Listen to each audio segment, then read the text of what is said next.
Yo, what's up? What's up? I know it's super late. I'm on a new laptop, so we'll see how this works out. I'm not. We'll see who pops in, man. It's 2:45 a.m. I haven't been on in a while. I missed y'all. I'm not gonna lie. I got caught up in watching my Cleveland Indians the past few days. And then the last week, we were just on a run to try to make the playoffs. So I did get stuck into watching some baseball. A lot of it was on during the day, and then there was just a lot going on. I noticed that there's just a lot going on in the world stage. I'm falling out of not, I've been paying attention, but just not wrapped in it. Every so often you need a break or whatever. But I definitely know what's going on, but today I do have a bunch of videos that are new, bunch of clips of what's going on around the world stage. Anyway, what's up, Rai? If you want to come up, man, the link's in the main chat, brother. You're more than welcome. If you're not feeling well, I understand. What's up, Rai? But yeah, the links. So anyways, but yeah, today is I really want to talk about it, and I don't know if I will.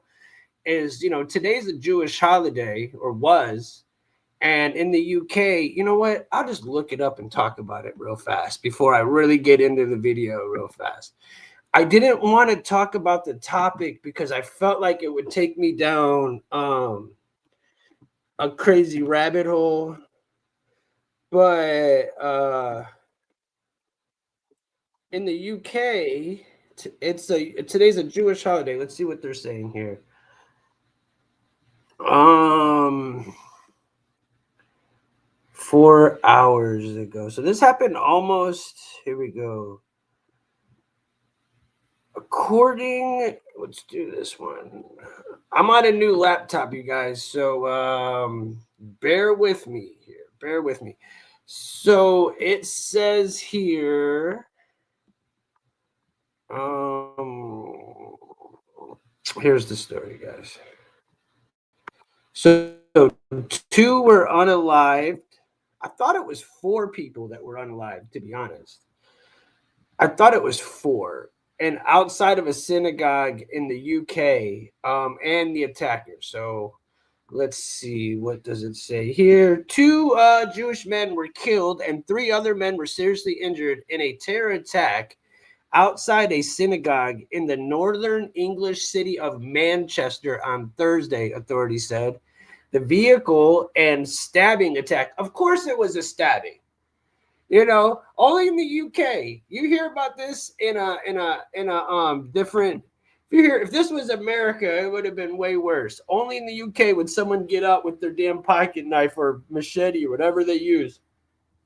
Anyways, vehicle and stabbing, which ended within minutes when police killed the attacker, comes as Jewish people around the world mark the holiday of Yom Kippur, the holiest day in the Jewish religion calendar. So on the holiest day of the Jewish religion calendar, so would that be like on Easter Sunday for Christians, like him doing that like at a church on Easter Sunday? I mean, if you're Jewish in the chat, let me know. Let me see if there's anybody in there. What's up, Rai? What's up, Nitro Bob? What's up, Deltron? Yeah, is that what they do? Chat. I heard about it. I wasn't gonna cover it, but my brain's like, cover it, bro. Just cover it. Who cares? Like, who cares? Anyways, a vile individual committed a terrorist attack that attacked the Jays because they are Jays and attacked Britain because our values. I'm not going to say anything to that statement right there, dude. I don't know. If you know me in the chat, hit one if you know what I'm thinking. UK Prime Minister Keir Starmer said Thursday evening local time. Starmer, who flew back to the UK early from a meeting in Copenhagen, Denmark, to address the rampage called Attack a Horror Incident, and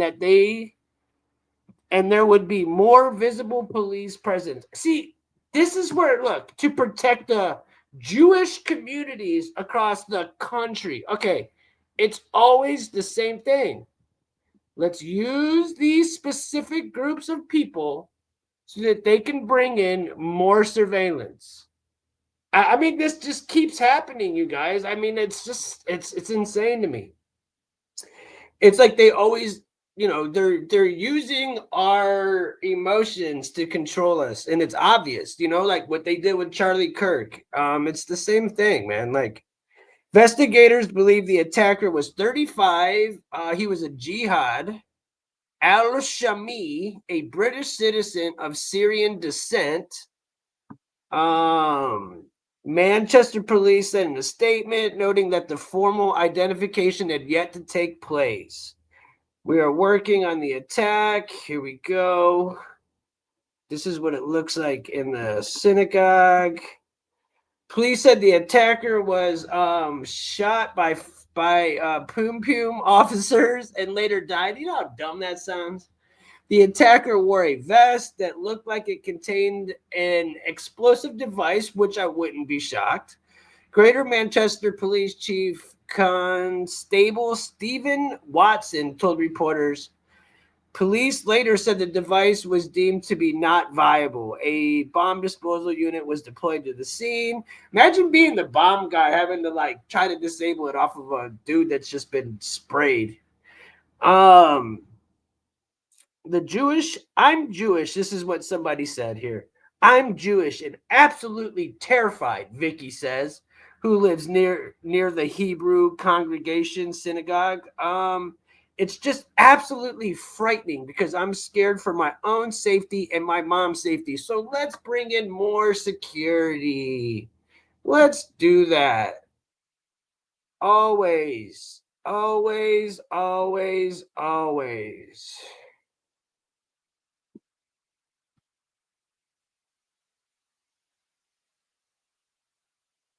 I'll let a hot chick do surveillance on me, he said. It's super horrifying, Mary. Absolutely horrifying. It's absolutely horrifying. Absolutely. But it just seems like these events happen all the time. It seems like these events happen at just the right exact times every single time. It just seems like they just keep happening, keep happening. So I don't know. Am I shocked that this happened? Nope. I don't think yo. Hey Ryan, you gonna get this cat? Hey Vol, you know what I do? I F people like you, bruh. Ryan, get this cat. Deltron, get that mother. I'm not in there right now, or I would. All right, guys. So look, I do have stuff to react to. I just wanted to talk about this story real fast. Antifa said Jews plus gas equals fun. Antifa. Isn't that so funny? Antifa became like the exact same thing the right was. They're now becoming like the right. Like they were so all about inclusion and fascism, and now they're out trying to do it's the total they just keep flipping. They have no clue. Nobody has any clue what side they're on anymore.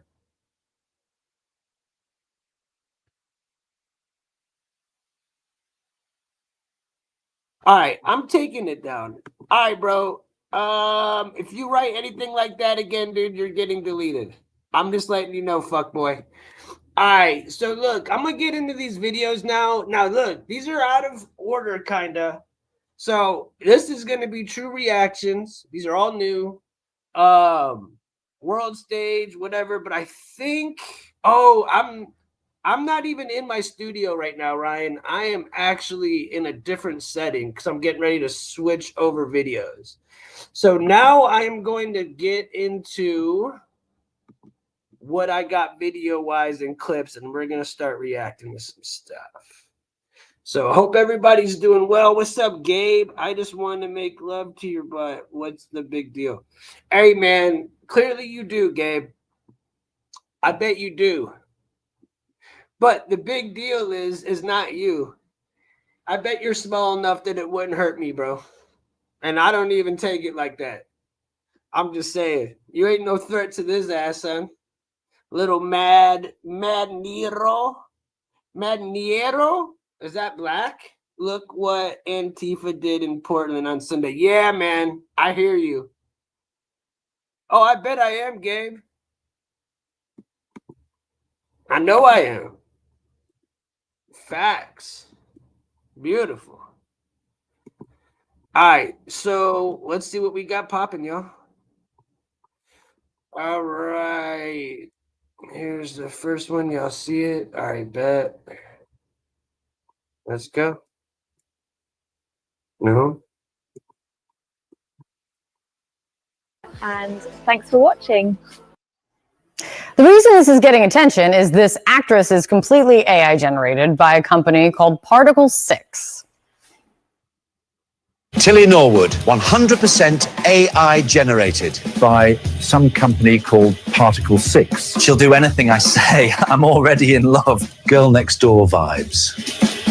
Like if a Sunday roast went to drama school and got BAFTA optimized. But can she cry on Graham Norton? Of course she can. And it'll be clipped, subtitled, and monetized on TikTok by lunchtime. President Trump causing some controversy after posting multiple AI-generated videos this week. And one was a deep fake of himself touting a fake medical breakthrough called MedBeds. It's a conspiracy that has roots in the QAnon movement, and it falsely claims the existence of cure-all medical beds and also claims that they are being kept from the public. Now, the president eventually did take that video down, but others showed Democratic leaders Hakeem Jeffries and Chuck Schumer mocking them over the government shutdown. In one, you had Jeffries wearing a sombrero and mustache, which Jeffries has called racist. And we have so far lost the plot. What are we doing? The backlash to Tilly Norwood igniting over the weekend after her creator, Dutch actor and comedian Alina van der Velden, said multiple talent agents have shown interest in signing the AI actress. According, this is not just scary for actors and people that create stuff, even people like me, you know. I'm sure they could recreate me pretty easily, you know. They could find what I do, create a profile, get my voice, get my picture, and probably do the same thing for anybody, which makes it very, very alarming that they could do that to anything, dude. They could accuse you. They could say anything. to Deadline, that news prompting real actors to speak out in protest. Emily Blunt calling it really, really scary in an interview with Variety, urging agencies to please stop. Van der Velden posting a lengthy statement defending the invention, comparing it to animation or CGI, writing, Tilly Norwood is not a replacement for a human being, but a creative work, a piece of art that sparks conversation. Whoopi Goldberg among those responding. The problem with this, in my opinion, humble opinion, is that you are suddenly up against something that's been generated with 5,000 other actors. So it's a little bit of an unfair advantage. The debate over Tilly Norwood, just the latest in the battle between creative artists and AI. Last year, Scarlett Johansson threatened legal action against OpenAI after the company unveiled a voice assistant that sounded eerily similar to hers. Hello, I'm really excited about teaming up with you. OpenAI denied modeling it after Johansson, but ultimately suspended the voice. And more recently, Vogue faced criticism after running an ad for fashion brand Guess that used an AI model instead of a real one. She smiles for the camera, shares stills for her newest photo shoot and video from her first acting role. But can you tell Tilly Norwood isn't real? I mean, you can kind of tell just the way that their skin You can kind of tell. I could barely tell, but I don't know. Texture looks, it's kind of giving off like, oh yeah, this is definitely AI. It's like something off. It's just like she's looking at you with the same eyes every time. Like nothing changes. She makes the same emotion. Norwood is an AI-generated actress created by Aline van der Velden's AI talent studio, Sequoia. There's reportedly already interest from agents looking to represent her, sparking backlash from some in the entertainment industry.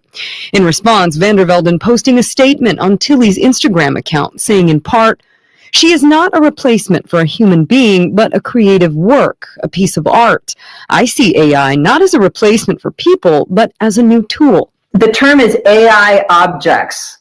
There's no such thing as an AI actress. Justine Bateman, filmmaker, author, and former actress, has been outspoken about AI technology since the last SAG-AFTRA strike in 2023. This is one of the things I cautioned SAG about when I was an AI advisor to the SAG negotiations. I sent out demo after demo after demo over social media saying, here's what they can do now, here's what's possible now. And that was, 2 years ago. She says Tilly is just the beginning of what she predicts will be an influx of AI-generated content. You can imagine for the agents, it would be a bit of a coup to get somebody or to get an AI object that never calls in sick, can work 7 days a week, 24 hours a day, and you can triple and quadruple book this. Okay, what she's saying right now doesn't just apply to actors and actresses. This applies to human beings, and we see this every single day. When you go to the grocery store, remember going to the grocery store and not having to check yourself out? We see this every day. This isn't just for actors and actresses. This is what the plan is. The plan is to have everybody sitting at home and to have everything run by AI so that we are under their thumb. This is the plan. I see it. It's obvious. Object. China is competing with open weights and open training data, and the U.S. is largely and majority focused on closed weights, closed data. That means that the majority of the world, think of it as the Belt and Road Initiative, are going to use Chinese models and not American models. We better also be competing with the Chinese in day-to-day stuff. Their work ethic's incredible. They're well-funded. It's not the crazy valuations that we... They're also thieves. They steal our technology constantly. Have in America. Right. They can't raise the capital, but they can win across that. Former Google CEO Eric Schmidt giving a chilling warning. If America does not rethink its AI strategy fast, China could control the future of artificial intelligence. And while he pushes for a new game plan, companies like OpenAI and NVIDIA are throwing billions of dollars to keep the U.S. ahead in the AI race. But critics argue it looks more like a hype bubble than an actual strategy. Both of those things can be true at the same time. Chris, how do you differentiate what is going on? And I don't know if Eric Schmidt is actually the voice of knowledge on this, because quite frankly, Google, which he ran, I thought pretty much China already ran most of our AI. Everybody always blames Russia. I always thought it was China. Personally. It's probably both, to be honest. Really struggling with an AI strategy. I know that they have plenty of money to burn, but what they destroyed their their search business, and it's just a morass. It's called the invocation of their customers. But I digress. But how do you see this world and put Schmidt's comments in perspective? I would offer two observations. The first is when you look at the domestic industries within China, it's a reason why the market there has been so hot for 2 years.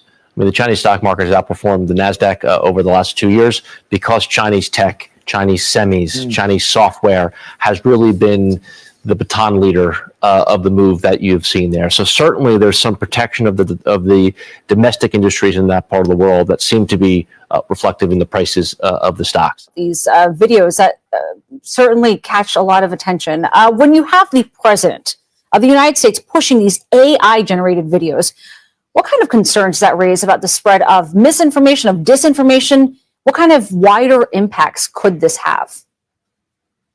Yeah, I mean, it's a really tricky topic because, as someone who researches AI on a daily basis, we don't fully understand what makes an AI system or generative model safe or unsafe. For example, when the president or another important person presents this sort of stuff or uses these different AI models, how is that going to impact the people around him, maybe influence their decisions, et cetera? It's unclear, right? We don't have I saw a video. I don't know if anybody in the chat saw it.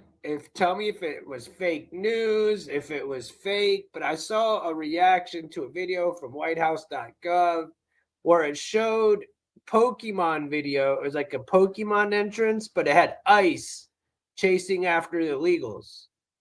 And it was all AI generated, and it said whitehouse.gov. I didn't personally see it. I don't know. I don't know if you guys might have seen that same video. I don't know if that is one of the things that sparked this conversation. But if that is real, if they did use the Pokemon beginning and it showed it, it's three things. One, it's funny as hell. The fact that they're going to use that Trump would troll all the illegals with some Pokemon I'm going to get you shit is hilarious to me. Two, it's also kind of childish. For real, for real. How you doing, Spendy? How you doing, Maurer? Grady, what's up, bro? Deltron, my brother. Ryan, what's good with you, bro? Hey, cool. Thanks for watching, though. But yeah, it's alarming, but then it goes, how far will they take this? How far will they take this AI stuff? They could just fool us. Then you go, you know what? We want the Epstein list. I hate saying that word. We want that list. Bro, we can't even get past the AI. How the hell are we going to tell the difference of anything being the truth? I mean, for real. They could catch a dude right now, a politician, right? Doing some real bad shit. And guess what? They could just go, it's AI. That's not real. That's not me. They've been using this as a tool to get around shit for a very, very long time. Honestly.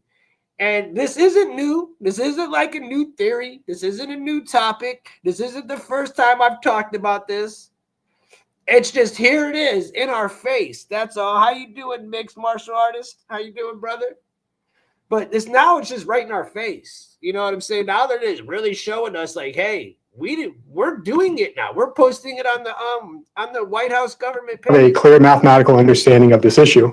And it's an active research topic that universities around the United States are looking at to try better to understand. Yeah. What I can say, pretty definitively is that when we make these sort of systems, these sort of recommendation AI systems, I'm thinking here like search recommendation, etc. It's good for them to be transparent so that whoever the user is or the consumer is knows either that they're getting something from a generative model or that they are like what they should expect from that generative model. Sure. And some of these videos that we're seeing are clearly fake, but still very eye-raising. Pushing for more protections against AI. At the time, those concerns may have seemed far off, but perhaps they are arriving sooner than some may have thought, guys. Yeah, perhaps indeed. Liz Court's force there in Los Angeles. This is just the beginning. It's like, where's this train going? And the toothpaste is out of the tube. It is. I was just about to say, genie out of the bottle. Wasn't that deep? No, I mean, no, I agree. It is the truth. I mean, there's no one's going to put the brakes on. Well, there's somebody who's real and spectacular. Well, thank you very much for that Seinfeld reference. I appreciate it. I just want to read some of these comments. Cameron Cooperthwaite says, this is incredibly thoughtless and frankly disturbing. I hope this backfires in every way, humanly and, well, non-humanly possible. Mara Wilson says, you didn't make this. Hundreds of real workers, real photographers, camera operators, heck, even farmers made this. You took their work and pretended it was yours.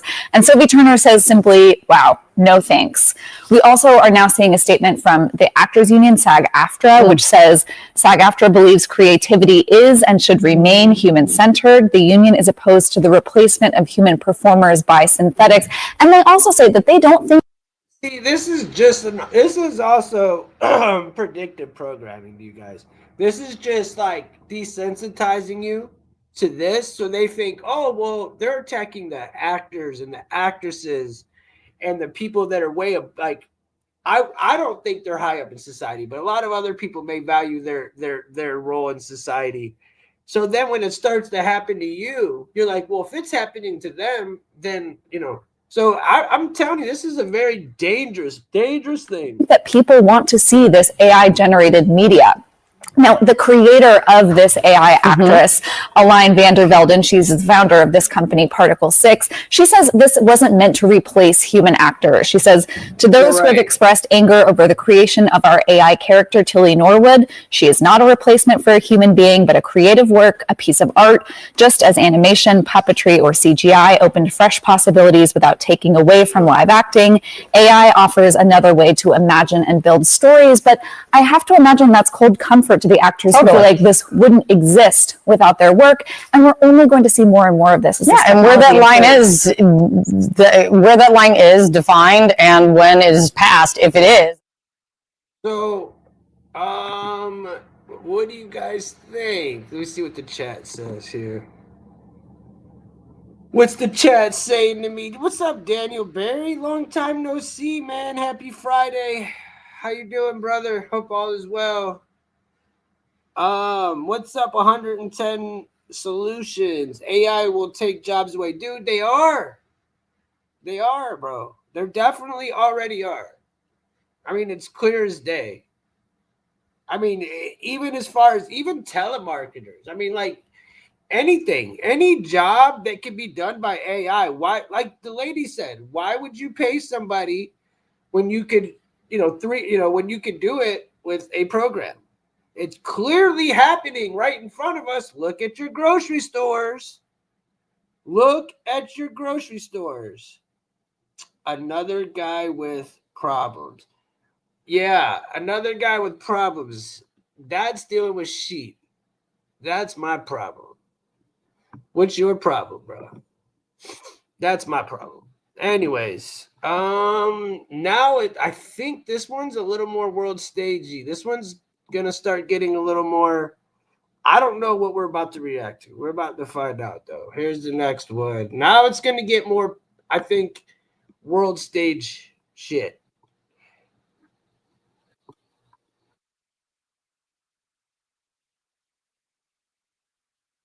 All right, let's go. Yeah, see, this one I don't have to go back. I like this one. All right, guys, let's go. And any we spoke with called the incident simply scary. We know, was it 2021? Hamza bin Laden, one of the sons of Osama bin Laden, became the military commander, and then about a year later became the emir of Al Qaeda.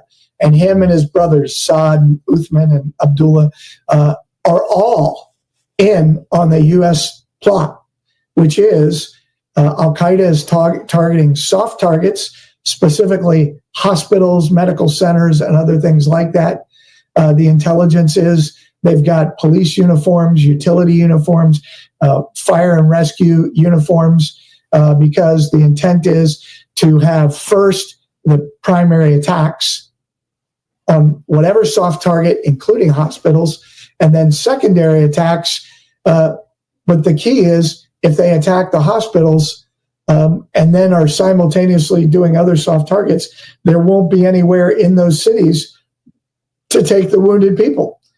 And since we know they have over 1,000 soldiers here, at least, and I'm just talking Al Qaeda, I'm not talking about all the Hamas, Muslim Brotherhood, Hezbollah, Iranian IRGC forces, just the Al Qaeda soldiers, just for this operation. All right, when is this operation supposed to, what kind of a time frame are you? Imminent. Oh, great. All right, so and what are the 5 cities? What are the 5 cities? Miami, Houston, shoot, I'm going to have to pull it up. Give me a second. All right. So we're talking about 5 cities. I put it out in an announcement. We're following 2 breaking stories tonight. The first, a power outage at Grand Central Terminal. It happened about 8:30, excuse me. That's what I fear the most. If everything were to come to a crash, the first thing that's going to go is the power. Without power, man, the whole world shuts down. Think about if you have just the other day we had a blackout for 3 hours, 4 hours, and I felt like the world was going to come to an end, for real. I'm ready for it, though. Let's get back to the Little House on the Prairie days, but not when you got all this stuff going on. No, people are freaking out. After the evening rush, the outage did not affect train or subway service, but several people were stuck in elevators for a short time. The backup generators kicked in, but the power is now back on. All the normal players that threaten our lives on an ongoing basis with our security, whether it's your family, whether it's financial institutions, whether it's our government computer systems. This is a major story. This is a very big deal. Hold on. I got stuck in an elevator once, man. That sucks, bro. I got stuck in the elevator. I thought for sure I was going to end up in the basement, man. I started smoking right there in the elevator. I really did. I'm not even lying. And it's something that, God bless them for the NYPD, along with the Secret Service, to have uncovered this before something nefarious was triggered is remarkable. The Secret Service announced that it dismantled a massive telecommunications threat to the city. According to the agency, agents uncovered a cache of electronic devices, including SIM cards and servers in multiple locations. Secret Service has identified and dismantled a massive threat near the United Nations. The agency found what's described as a hidden telecom network consisting of thousands of illicit servers and SIM cards. Investigators say it could have blacked out cell service, jammed 911 calls, and plunged the entire city into chaos. And we've been warned about this for some time. Well, the Secret Service said the network. For some time. Remember Joe Biden, dark winter, dark winter, dark winter. You heard the words from Bill Gates. We're going to have a dark winter, a dark winter, a dark winter. I'm still waiting for it. Network had the capability of anonymously transmitting assassination threats and could also be used to cripple cell service. Listen to this. These devices allowed anonymous encrypted communications between potential threat actors and criminal enterprises, enabling criminal organizations to operate undetected. The president coming into town today to speak there, and what the Secret Service found in a normal sweep in advance of this involved bringing in the NYPD, and they found 100,000 servers 100,000 SIM cards that are essentially the ability to mimic cell phones in one area. And imagine if you had the ability to send out 30 million text messages to overwhelm our telecommunications system, it would bring not just the city to its knees, it would really bring a big section of the country to its knees. And what somebody could do, say I was located in China or in Austria or some island somewhere, is I can connect to that SIM server and use a US number to convey a threat, have a phone call, ask for information, all those type of things. So scammers use these a lot, but when they start to convey threats, that's where the Secret Service is involved. And that's how we got to where we are today. But speaking of where we are, tell me about the timing. I mean, this is happening in the middle of the UN. The president of the United States is here. We're being attacked from within, y'all. In this city, there's extra security. How did we get here in this moment? But the Secret Service says early findings show that some of the seized SIM cards are tied to foreign actors and criminals already known to federal law enforcement. Definitely nation state, foreign governments communicating over that network to known criminals in the United States and known organized crime, known cartels, and terrorist groups were using this network to run their communications anonymously and encrypted. The feds say now forensic work is underway to find out who stood behind this network and whether similar threats lurk elsewhere. And we have some early leads that are coming in that it potentially was of Chinese origin. Nothing's confirmed yet, but what it could do is, with one click, send this entire network off on a So he said Chinese. The other people said the USSR. dangerous mission to interrupt telecommunications here in the country. And I mean, I can't overstate this.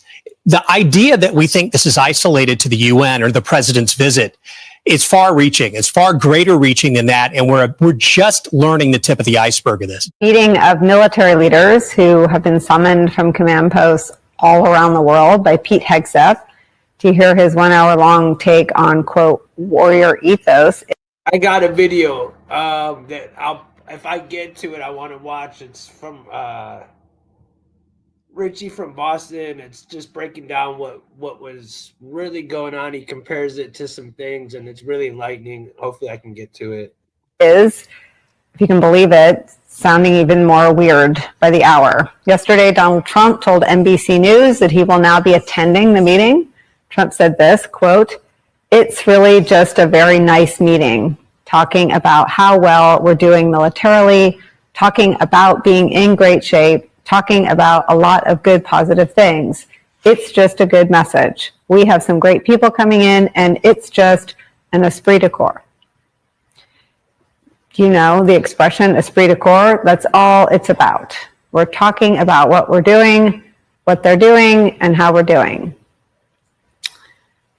Exactly what one would want the person with the nuclear launch codes to say about the reason he summoned every military leader to a single meeting in one room. Washington Post is reporting that the event will cost millions of dollars, that it raises military security concerns, and that it runs the risk of leaving top military leaders stranded. Quote, "It is estimated that flying, lodging, and transporting all the military leaders, some of whom will be traveling from the Mideast, Europe, and the Indo-Pacific, will cost millions. The event has also raised security concerns about having all the top leadership in one place, particularly given that Tuesday is the end of the fiscal year, and if the government shuts down, it could leave key personnel stranded from their unit." Christine, the lights are back on, but for about 40. You know, I might show that video after this, to be honest. 5 minutes, many commuters inside the Grand Central Terminal were terrified as they reached for the phone to light the way. Now, I want you to take a look at this video right here. It shows commuters in complete disbelief as they navigate the main entrance and the halls in the dark. According to the MTA, the outage happened just before 8:30 p.m. and all power was restored by 9:17 p.m. 5 Metro North Railroad employees were briefly in elevators stopped without electricity. One person described the power outage as apocalyptic, and many we spoke with called the incident simply scary. 10-15 minutes, I would say. Nobody could tell me when it was going to come back on either. It was scary. I tried to play dumb, like I was not scared, but I was terrified on the inside. The lights went out, and I did. You think this is like a beta test? I mean, Central Terminal, 30 minutes? Yeah, bro, everybody's going to freak out. You think this is just a beta test to see what people, how their reaction's going to be? No, I was. And I'm really telling you, something's coming, you guys. There's an event coming. I'm not trying to sound like a doom and gloom like some people we know. I'm not. But I do feel like they're setting us up, and I do want to put in what I feel like is going on. I'm a New Yorker, born and raised, and I wasn't sure what was happening. I've never seen this before in Grand Central. The MTA still hasn't gotten their act together. You would think they would have generators.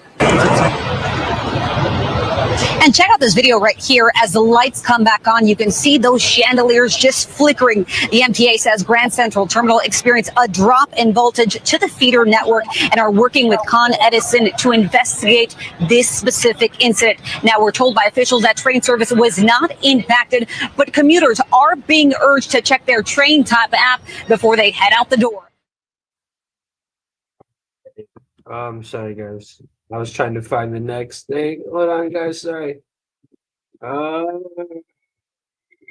Let's take this. What do you guys think?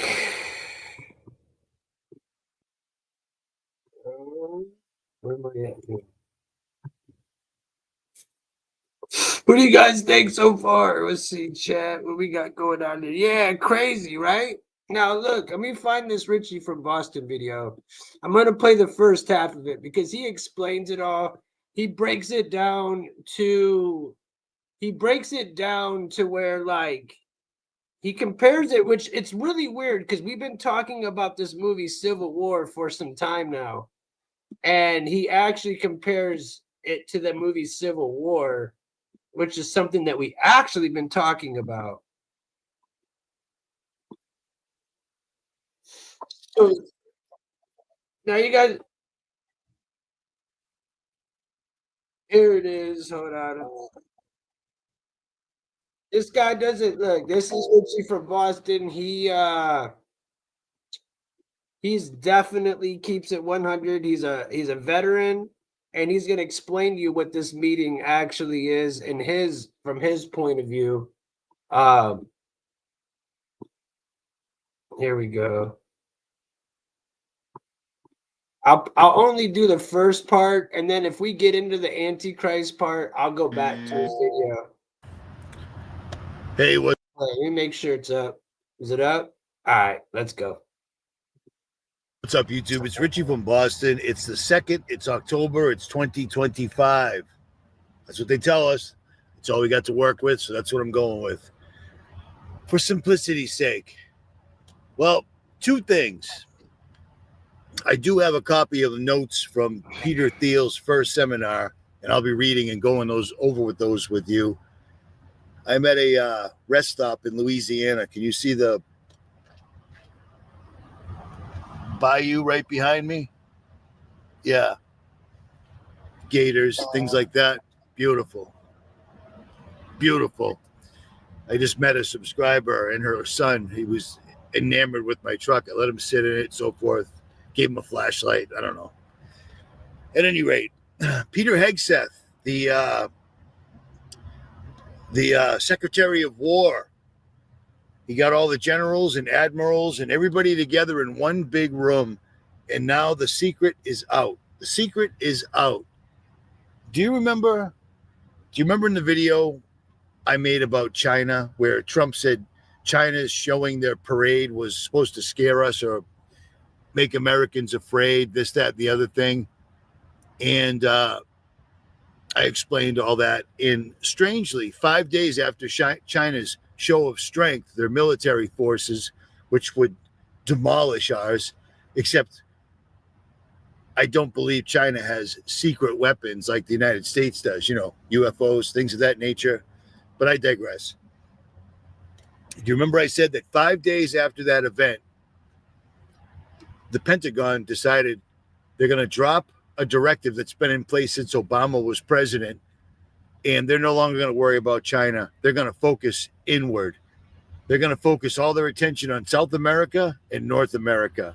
And that's basically what Hegseth said. But something that he told me, I had heard previously a few weeks ago, and I told a couple of my close confidants, people that I tell things to in person, face to face, no cell phone, no technology, nothing around us, where a few weeks ago, I've got subscribers that are Green Beret, I've got subscribers that are Recon Marines, and I've got subscribers that are Rangers. So these are special forces. I don't have any Navy. I know everyone's like, I know Navy SEALs. I don't. So whatever. They had told me a few weeks ago that there is a division in the military to the point where these guys are making moves. They're professional soldiers. This is their job. It's what they do. It's what they train their whole lives to do. And they believed in the flag until most of them found me. And then they started going down the rabbit hole and discovered it was all nonsense. Well, a few weeks ago, they had told me that there were things that were going on that were bad. Like there was a division in the military. And once Peter Hegseth finally got all these guys together, and we saw it, because this entire speech to the admirals, all the top brass of the military, all 800 of them had to fly here to Quantico and sit down and talk to Hegseth. After I listened to it a couple of times this morning, I discovered what he's doing, and it plays right into the movie Civil War, strangely enough. So check this out. Thank you, Mr. Chairman. Thank you. Please take your seats.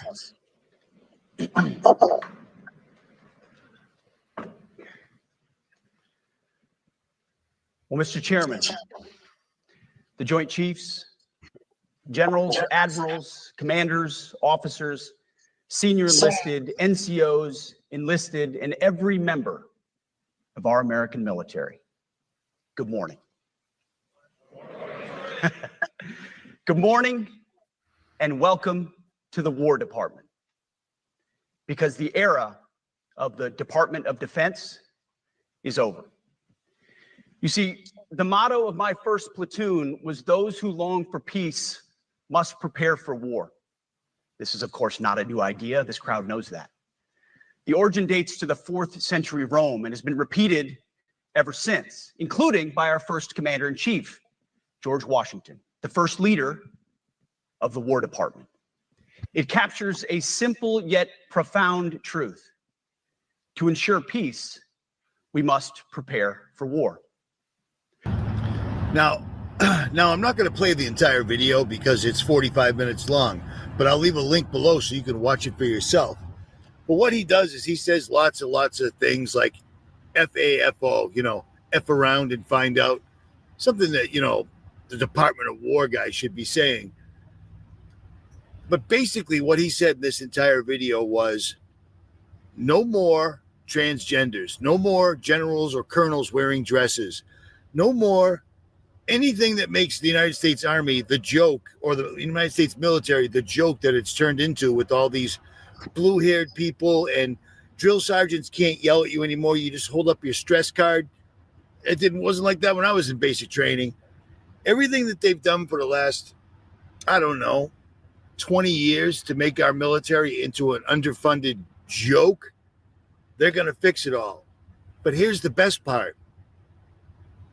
They're also going to make sure anybody that wants to join the Army, male or female, also has to meet females coming in. They have to have the same test evaluations as men, which they won't be able to pass because they're not men. You see, the military changed the join the military rules for women, or for transgenders, or for people that were just crybaby pussies. They're going to change all that. And they're going to make everybody that's in the military, everybody, including all 800 of those admirals and generals and dudes that haven't done physical training since they became a colonel or whatever. Everyone's going to do PT. Everyone's going to pass a fitness test. It sounds like a great idea. But what it's going to do is cause division, and it's already begun, because rumors were already circulating in the military, which is how there's a few people that could leave a comment where I told you what they were going to do in person, but don't say it. But the military's already splitting. They're doing this to literally turn the military. I love that I could show his videos because he's so YouTube friendly, because he's been taken down and banned so many times that because he speaks nothing but the truth. Bro, I love that he's so YouTube friendly. I have no problem showing his stuff. Very into factions, because you can't have a good old fashioned civil war unless you have the military or parts of it in certain areas like California, Florida, backing the people. You know what I'm saying?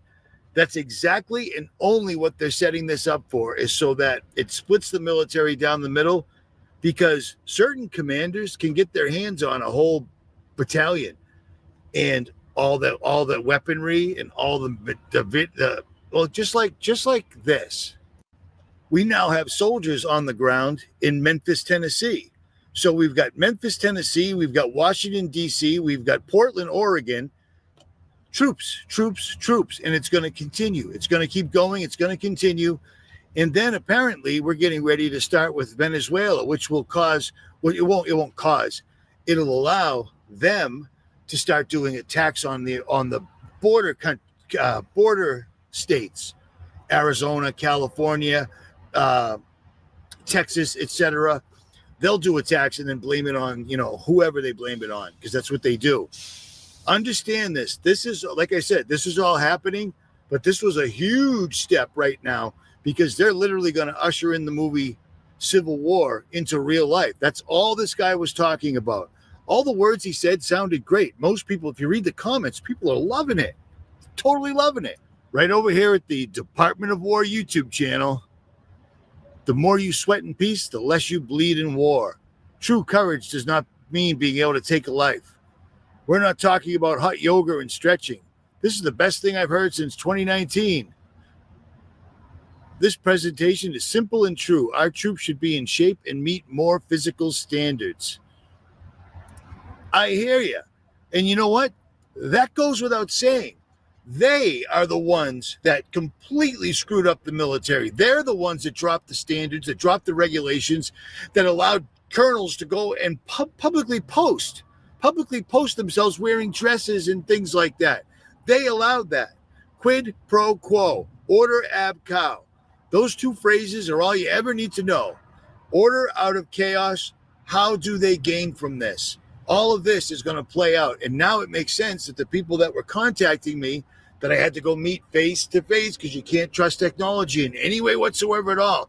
You can't even have your phone on you. It sounds paranoid, but I mean, we told you your phones are tracking you, and everyone called us crazy. And then COVID showed up, and now it's just, oh yeah, no big deal. Yeah, your phones track you. It's just a thing. No big deal. Yeah, we were conspiracy theorists, but now it's completely true. They're bringing everything in. Oh, I love it. Speak, Richie. Speak, brother. To position right now. Our government, our Department of War is going to focus inward. That's what they told the rest of the world. All right, China, Russia, Ukraine, Israel, whatever. You guys all do your thing. Israel will keep paying for that. We got you. No worries. We'll keep paying for that because, you know, we're all Zionists. We're all Zionists.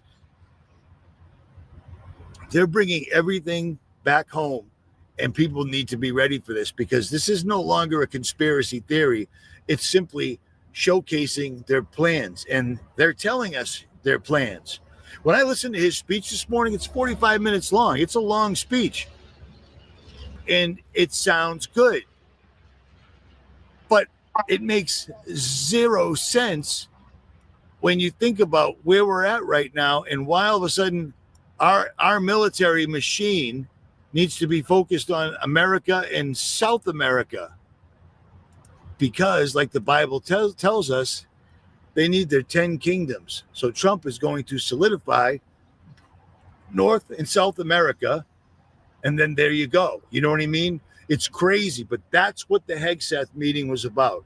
It was so he could look them right in the eye and tell them these things. Some of the guys are like, awesome. Some of these guys are like, I'm wearing women's panties right now, and I weigh 270 pounds. Well, guess what? You're not going to pass PT or physical training. You're just not.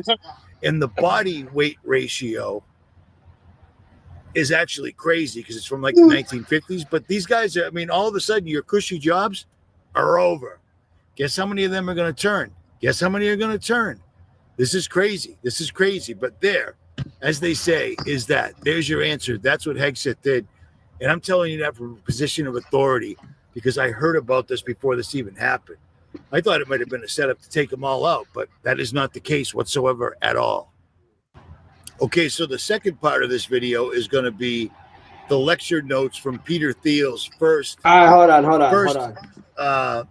Look, I'm not going to show this part yet. I'm going to go ahead and get to the next stuff. And when we get to the Antichrist topic, I will go back to this. But I wanted to just show his opinion on the Hegseth thing and what's going on with what we were just talking about. Here is let me see if it's showing it before I start going with it. All right, let me drop this over. Boom. Boom. Boom. All right, here's the next one. Let's see what we got here. Digital ID mandatory for the right to work by the end of this Parliament. Let me spell that out. You will not be able to work in the United Kingdom if you do not have digital ID. It's as simple as that. Because decent, pragmatic, fair-minded people, they want us to tackle the issues that they see around them. And of course, the truth is, we won't solve our problems if we don't also take on the root causes. And comedian and commentator Russell Brand also sent out a stark warning, saying the digital ID is the only beginning of the removal of individual rights. Right, imagine what they'll do is they'll introduce this digital ID and they're like, it's going to be good migration, it's going to be helpful, convenient, it's going to be convenient and safe. Then there'll be some sort of crisis like a pandemic or a war or whatever. They go, right, unless you've got the digital ID card, you can't access these resources or attend these facilities or whatever it'll be. And then it would never go back to normal. Same as it never quite went back to normal after 9/11, never quite went back to normal after COVID, never quite went back to normal after 2008. They slowly escalate the tensions, legitimize the authority until you don't notice that you're not free anymore. You're not free. You're not able to be who you really are. Indeed, one might even argue that identity politics is just an extraordinary pageant around freedom. I want to be something different. This isn't who I am. You better believe it ain't who you are. You were made to love God, and you're being used to serve Satan. What if I told you your phone is about to become your ID, whether you like it or not? Well, it's all part of a controversial government plan to try and discourage illegal migrants. Let me spell that out. You will not be able to work in the United Kingdom if you do not have digital ID. It's as simple as that. Well, the government says digital ID will be compulsory for everyone in the UK, but you won't actually have to use it, to carry it, or show it to anyone unless you're applying for a job. The ID. How long we've been talking about this digital ID? Here it is.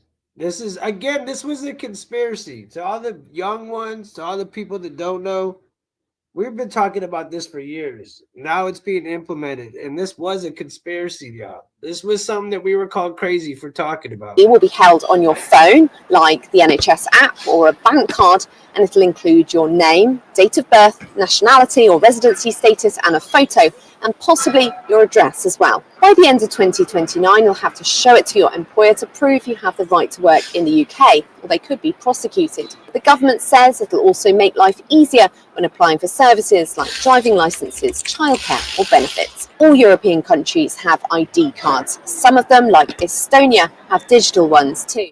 We're developing, through technology, an ability for consumers to measure their own carbon footprint.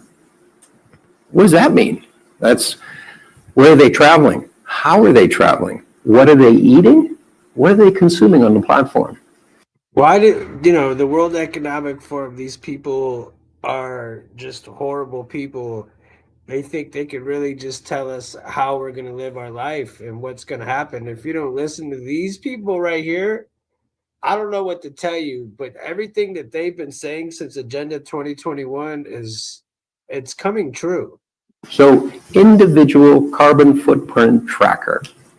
Stay tuned. We don't have it operational yet, but this is something that we're working on.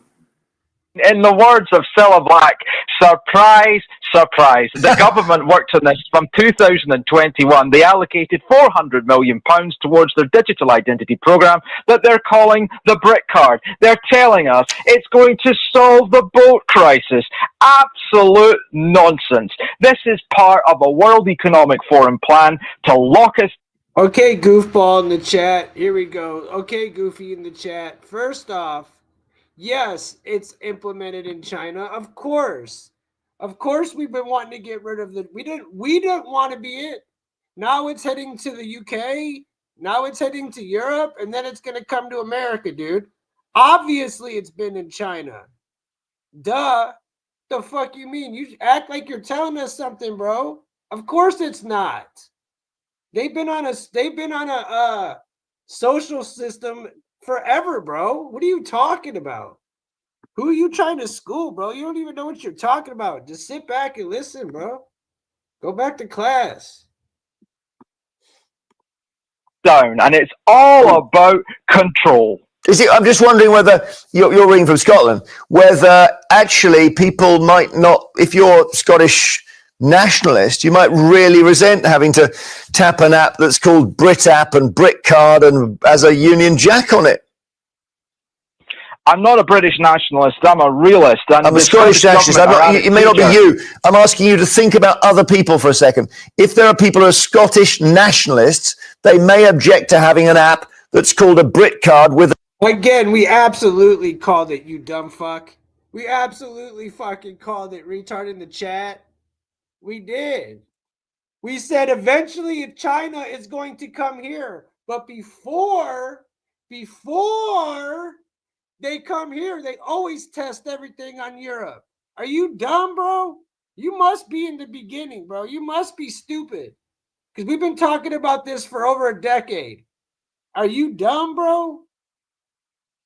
You must be stupid. I'm pretty sure you're stupid because I know you're not dumb. That fucking dumb. A Union Jack. Well, I think they should object to an app, whether it's got a Union Jack, a Welsh Dragon, or the Scottish Saltire, that is designed to control them and establish a digital prison. And for the people on your panel that are for this, there's a word for that, and that is called short-sighted ignorance, or a phrase, willful ignorance. How the hell can anyone be for this? It's just, look it up, guys. Look up digital ID, look up the CBDC, look up the social credit system, and stand up and tell the government where to get. What do you think of digital ID cards? Is it something you back? Well, people watching this program can ask themselves, do they think the people smuggling gangs, when they're ushering these illegal migrants onto dinghies in France, are checking ID? No, they're not. And what is happening routinely, of course, is that these illegal migrants are throwing what ID they may have, or whatever identification documents may have, into the channel. One of the things that the legislation we will pass when Nigel's Prime Minister will be to, for example, make it illegal, a criminal offence if you're coming to the country legally, to deliberately destroy your documents. But with regards to ID cards here, we are talking again about a press release. It's an opportunity to try and talk about this issue in a news cycle without doing anything to actually address the fundamental issue. And even worse, it will impact and impede the lives of law-abiding citizens. The people watching this program, they already have ID documents. They don't need this. So what's going to happen is those people, as is often the case, sadly, and has been the case for decades, laws are passed which impede the lives of law-abiding citizens and do nothing to actually address the issue of these people who don't want to be found. And it seems regular people are also rising up against digital IDs, with an unprecedented almost 500,000 people signing a UK parliamentary petition demanding that digital ID cards not be introduced. But former Prime Minister Liz Truss has found the silver lining to this, saying she doesn't believe the scheme will ever be implemented before Starmer is kicked out of office. She said, "Knowing what I know about government IT, it is highly unlikely that this terrible authoritarian scheme will be implemented by 2029. By then, Starmer would have been kicked out of office." So the Prime Minister says we must have digital ID. That's the way we'll stop illegal immigration. Well, think about it. Germany has ID cards, strict ID and checks. It's made no difference at all in Germany, and nor will it here. All that digital ID will be is a means of controlling the population. Here you go. This is why it's so great for the dude in the chat that thinks digital ID is so great. Of telling us what we can and can't do, of fining the innocent. And didn't we see it all when we had the pandemic, when you had to have vaccine ID to travel, to do various things? Did that stop the COVID pandemic spreading? Did it hell? All it did was put cost and inconvenience on everybody else. I also worry about massive data banks being held by the government, being hacked by foreign governments, by private companies, by criminals. I do not see a single benefit to the government having digital ID other than them controlling what we do, what we spend, and where we go. And we in Reform are wholly opposed to it in every. I put your ass in timeout because you're annoying as shit. You're clearly a fucking foreigner, bro. Every single way. We know the government is looking at digital ID cards at the moment. How would that help prevent the situation that we're in now? Well, Keir Starmer, our Prime Minister, has said we are looking at what other countries have done to bring in a sort of digital accreditation. I think there's real actually benefits right across here, from obviously dealing with illegal working, but also actually imagine if your viewers imagine that they had one credential that would allow them to access all the different government services and our public services too. I'm sure many of your viewers often tear their hair out with all the different numbers and passwords of the different bits of government that they have to deal with. And I do think there could be a real benefit here for people who are here and working legally and accessing our public services if there was one route in, as well as the benefits it could have with illegal migration. We're looking at that. I think it is an interesting idea that other countries have taken forward, and we want to learn from what they've done. For too many years, it's been too easy for people to come here, slip into the shadow economy, and remain here illegally. Because, frankly, we've been squeamish about saying things that are clearly true. It's not just that it's not compassionate left-wing politics to rely on labour that exploits foreign workers and undercuts fair wages, but the simple fact that every nation needs to have control over its borders. We do need to know who is in our country. Our immigration system does need to be fair if we want to maintain that binding contract that our politics is built on. Otherwise, it undermines trust, undermines people's faith that we're on their side, and their belief that the state can and will work for them. So that's that. The digital ID. You know, there's people in the chat that say that's all good. Nobody wants the digital ID. I don't think you learned from 5-6 years ago. You can't travel if you don't have certain things in your body. They could take away your money.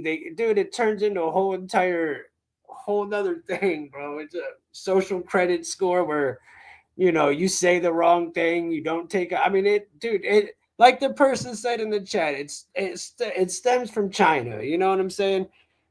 He said it won't happen. I hope it doesn't happen. But I mean, if they're implementing it in if it was in China and it goes to Europe, I don't see why it wouldn't happen eventually here. We need to fucking fix America. I hope it doesn't happen, but it seems to be more and more and more likely to happen than it ever was before. I'll say that for sure. All right, here's the next one. This one should be interesting. I don't know what it is. These are all good. These are all reactions. I'm not guessing about this because I talked to people he said it to, is running around the Middle East, his region, and his own country and telling people point blank, just stating it, I control the United States. I control Donald Trump. He's saying that. And again, I'm not guessing at all. That's a fact. And I dare them to say that's not true. I just said this in another meeting, and they said, oh, Israel is isolated. Israel can't break out of the siege. No, I said, we will. Some of them have stopped weapon component shipments. Can we get out of this? Yes, we can. We're pretty good at producing weapons. Like intelligence, we share both with the United States. A good chunk of your intel. It's scary. It's scary. And our weapon systems, we share with the United States. We're tremendously appreciative of the bipartisan support in military matters to Israel in previous years and today as well. But do you have cell phones? You have cell phones here? No? You're holding a piece of Israel right there. You know that? I mean, a lot of the cell phones, He said you're holding a piece of Israel. The only thing that makes me feel weird is remember when Israel sold all those cell phones and pagers over to the Hamas and they all blew up? Remember that? I'm wondering what he meant by the cell phones. medicines, the foods, you eat cherry tomatoes. You know where that was made? I don't like cherry tomatoes, but it's an Israeli. What can I do? It's an Israeli product, as are so many other things. And I think this serves for the betterment of all mankind and womankind. I think that is Israel's unknown contribution. But we can make things, we can produce things. We cherish the fact that we have the constancy of American support despite the attempts to erode it. And we'll continue to work to make sure that that continues on both sides of the aisle. It's very important for us. But equally, we will eventually create the independence that we need so those in Western Europe who think they can deny us things will not succeed. We can break this siege, and we will. Christian influencers, okay. You said, we talked about the woke right, and you said, I call it the woke Reich. That's a brilliant observation. The woke Reich, because these people, you know, they're not any different from the woke left. I mean, they're insane. They're loonies. But they're actually meeting on some of the things. And what we have to do is we have to secure that part of the base of our support in the United States. That is being challenged systematically. A lot of this is done with money. Money of NGOs, vast. Money of governments, vaster. Okay? We have to fight back. How do we fight back? Our influencers. I think you should also talk to them if you have a chance. To that community, they're very important. And secondly, we're going to have to use the tools of battle. You know, the weapons change over time. You can't fight today with swords. That doesn't work very well. Okay, and you can't fight with cavalry. That doesn't work very well. And you have these new things, you know, like drones, things like that. I won't get into that. But we have to fight with the weapons that apply to the battlefields in which we're engaged. And the most important ones are the social media. And the most important purchase that is going on right now is Class? TikTok. Number one. And I hope it goes through because it can be consequential. And the other one, what's the other one? That's most important. X. That's very good. And, so we have to talk to Elon. He's not an enemy. He's a friend. We should talk to him. Now, if we can get those two things, we get a lot. And I could go on other things, but that's not the point right now. We have to fight the fight, okay? To give direction to the Jewish people and give direction to our non-Jewish friends or those who could be our Jewish our friends. Are we going to succeed with everyone? No. Will there be a strong counterpoint? Yes. I never want to fight about Israel, ever. I'm actually pretty moderate on the subject, I think. Always like going there. I know a lot of Israelis always liked you never really talked about it before October 7th. You never really talked about it before October 7th, but it was shoved on the front burner. Exactly. It's like, this is my country. I don't own the country, but I'm a shareholder in the country. I'm an American. And you can't use my country like some kind of disposable product. Like, you just can't. Bibi's running around. This is a fact. I'm not guessing about this because I talked to people he said it to, is running around the Middle East, his region, and his own country and telling people point blank, just stating it, I control the United States. I control Donald Trump. He's saying that. And again, I'm not guessing at all. That's a fact. And I dare them to say that's not true because it is true and they know it's true. So I'm an American. How do you think it makes me feel? Even if I didn't vote for Trump, which I did vote, I campaigned for Trump, but even if it was Joe Biden, I'm an American. You can't it's too humiliating. I can't handle that. And I shouldn't have to put up with that. This is a country of 9 million people. I'm not even attacking the country. I'm attacking my leaders who are allowing my nation of 350 million people to be forced into doing things that are bad for me and my children because of some other country. Like, that is a violation. I agree, Tucker. Of the most basic arrangement we have with our leaders, which is represent us, please, at least most of the time, and they're not. And there's an ongoing humiliation ritual designed to make us all crazy, designed to turn us into haters. I'm not going to give them the satisfaction of becoming what they call me. I'm not a hater, and I'm never going to become one. But I will never accept this. I shouldn't have to accept it. I have nothing to be ashamed of. I have no unexpressed views. I'm not hiding anything. I say exactly what I think all the time. This is wrong. And if it's not wrong, tell me how it's not wrong. Why don't you stop attacking me and trying to get family members fired, which they never stop doing? Why don't you instead tell me how you disagree with me? But they can't because they don't actually have an argument. There's no way to justify controlling the U.S. government for the purposes of another country's whatever their plan is, expansion. There's no way to justify that. And so they just scream at you and call you names. And I guess I'm just blessed because I don't believe that about myself. So that doesn't hurt me. If they said, well, you've gained 10 pounds, you might hurt my feelings. But calling me a bigot doesn't hurt my feelings because I know that I'm not. How's that? Your body cams will be transmitting that. The police will be on their best behavior, because we're constantly watching and recording everything that's going on. Citizens will be on their best behavior because we're constantly recording and reporting everything that's going on. When you come to government and what government's doing, there are artificial intelligence tools, and some of them I know that Oracle have developed around financial management for government. But also, tell us a bit about because you're right at the forefront of this revolution, what it means for what government should do in terms of its digital infrastructure, digital ID, data centers, and so on. How do you take advantage of these incredible AI models? And the first thing a country needs to do is to unify all of their data so it can be consumed and used by the AI model. You have to take all of your healthcare data, your diagnostic data, your electronic health records, your genomic data. And in the Middle East, in the UAE, for example, they're incredibly rich in data.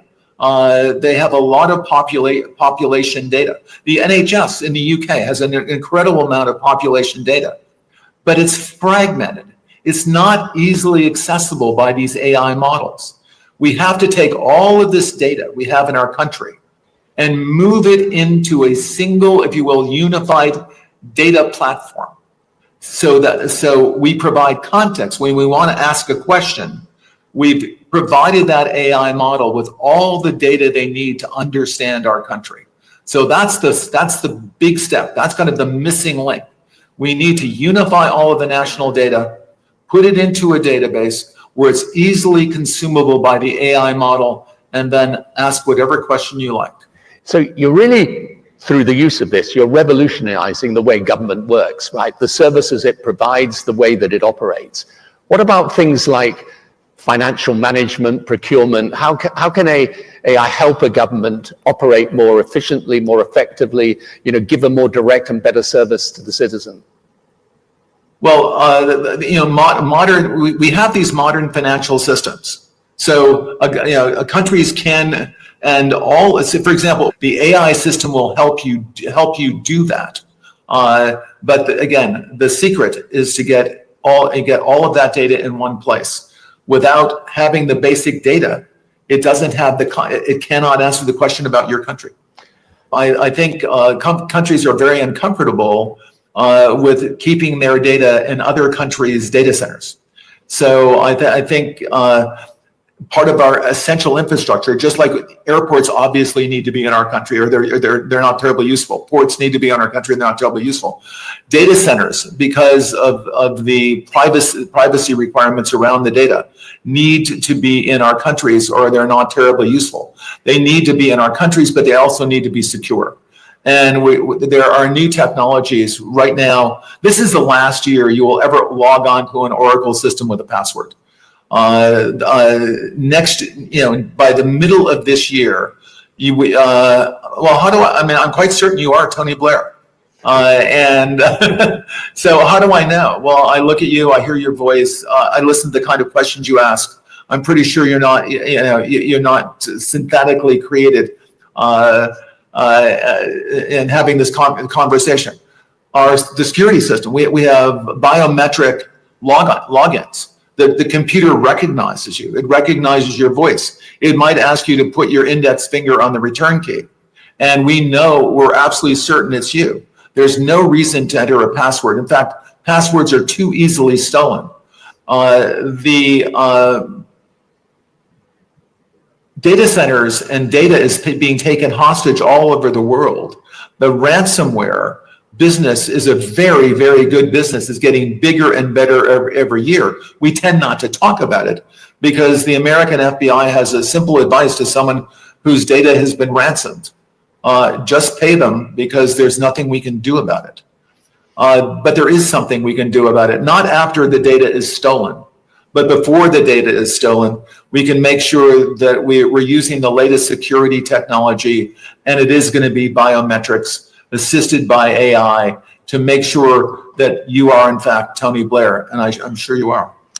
Now, I would love to live to be 150 years old. Well, there's an amazing opportunity to reimagine the state, the way that government functions, and the service that it can provide for its citizens. Let's see what RFP what he had to say about all this. The guy that we were just talking about, we just watched talking about the meeting that happened at the Pentagon. Let's see what he has to say about Larry Ellison.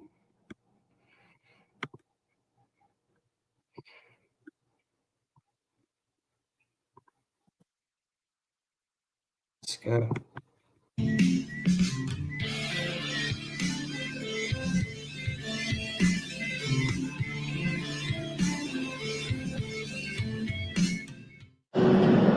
Hey, what's up, YouTube? It's Richie from Boston. It's the 30th of September. It's 2025.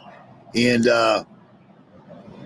there's a lot going on. As usual, as always, it's absolutely incredible. And I can't help but think that we are seeing the awakening of the black soldiers. And when I'm saying that, I'm talking about Russ Dizdar. I had the opportunity to meet Russ Dizdar years back at a conference of some sort, and it was very cool that he knew who I was. And I've said this before, and I'll say it again. He was a very intense dude.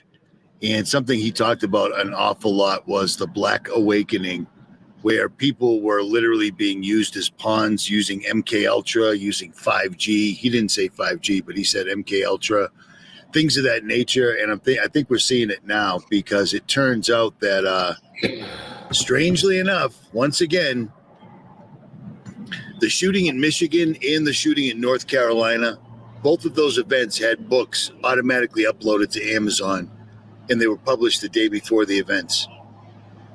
Yeah. What is that? How is that possible? Well, if you're planning the event, or if you're orchestrating the event, of course you're going to know how it's going to go, but you can't know how every single solitary thing is going to go. I'm starting to wonder if this is tied to other dimensions where they're able to do these things and see them before we are.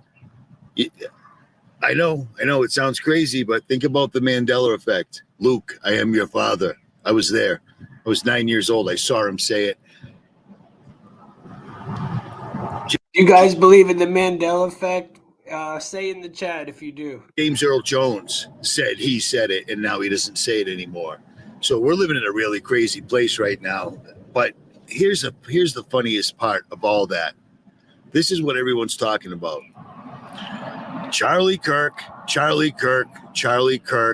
and of course, 3-1 Atlas, astonishing new data. It's amazing to me that people are falling for this. This is 5th generation warfare. Something I told you about during COVID.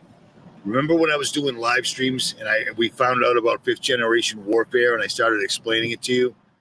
Let me give you a quick refresher. 5th generation warfare is not standard warfare. It's something that we're living in right now. And there's lots of information about it now since I first posted it 5 years ago.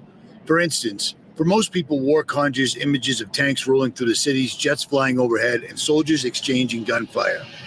But today, war looks very different. There's no battle lines, there's no formal declaration, there's no uniforms, and yet a war is happening all around us, and most people don't even realize they're combatants. This is 5th gen warfare, a concept recognized in modern U.S. military doctrines. It mirrors, in some ways, overlaps a Chinese military concept known as unrestricted warfare, developed in the late 1990s.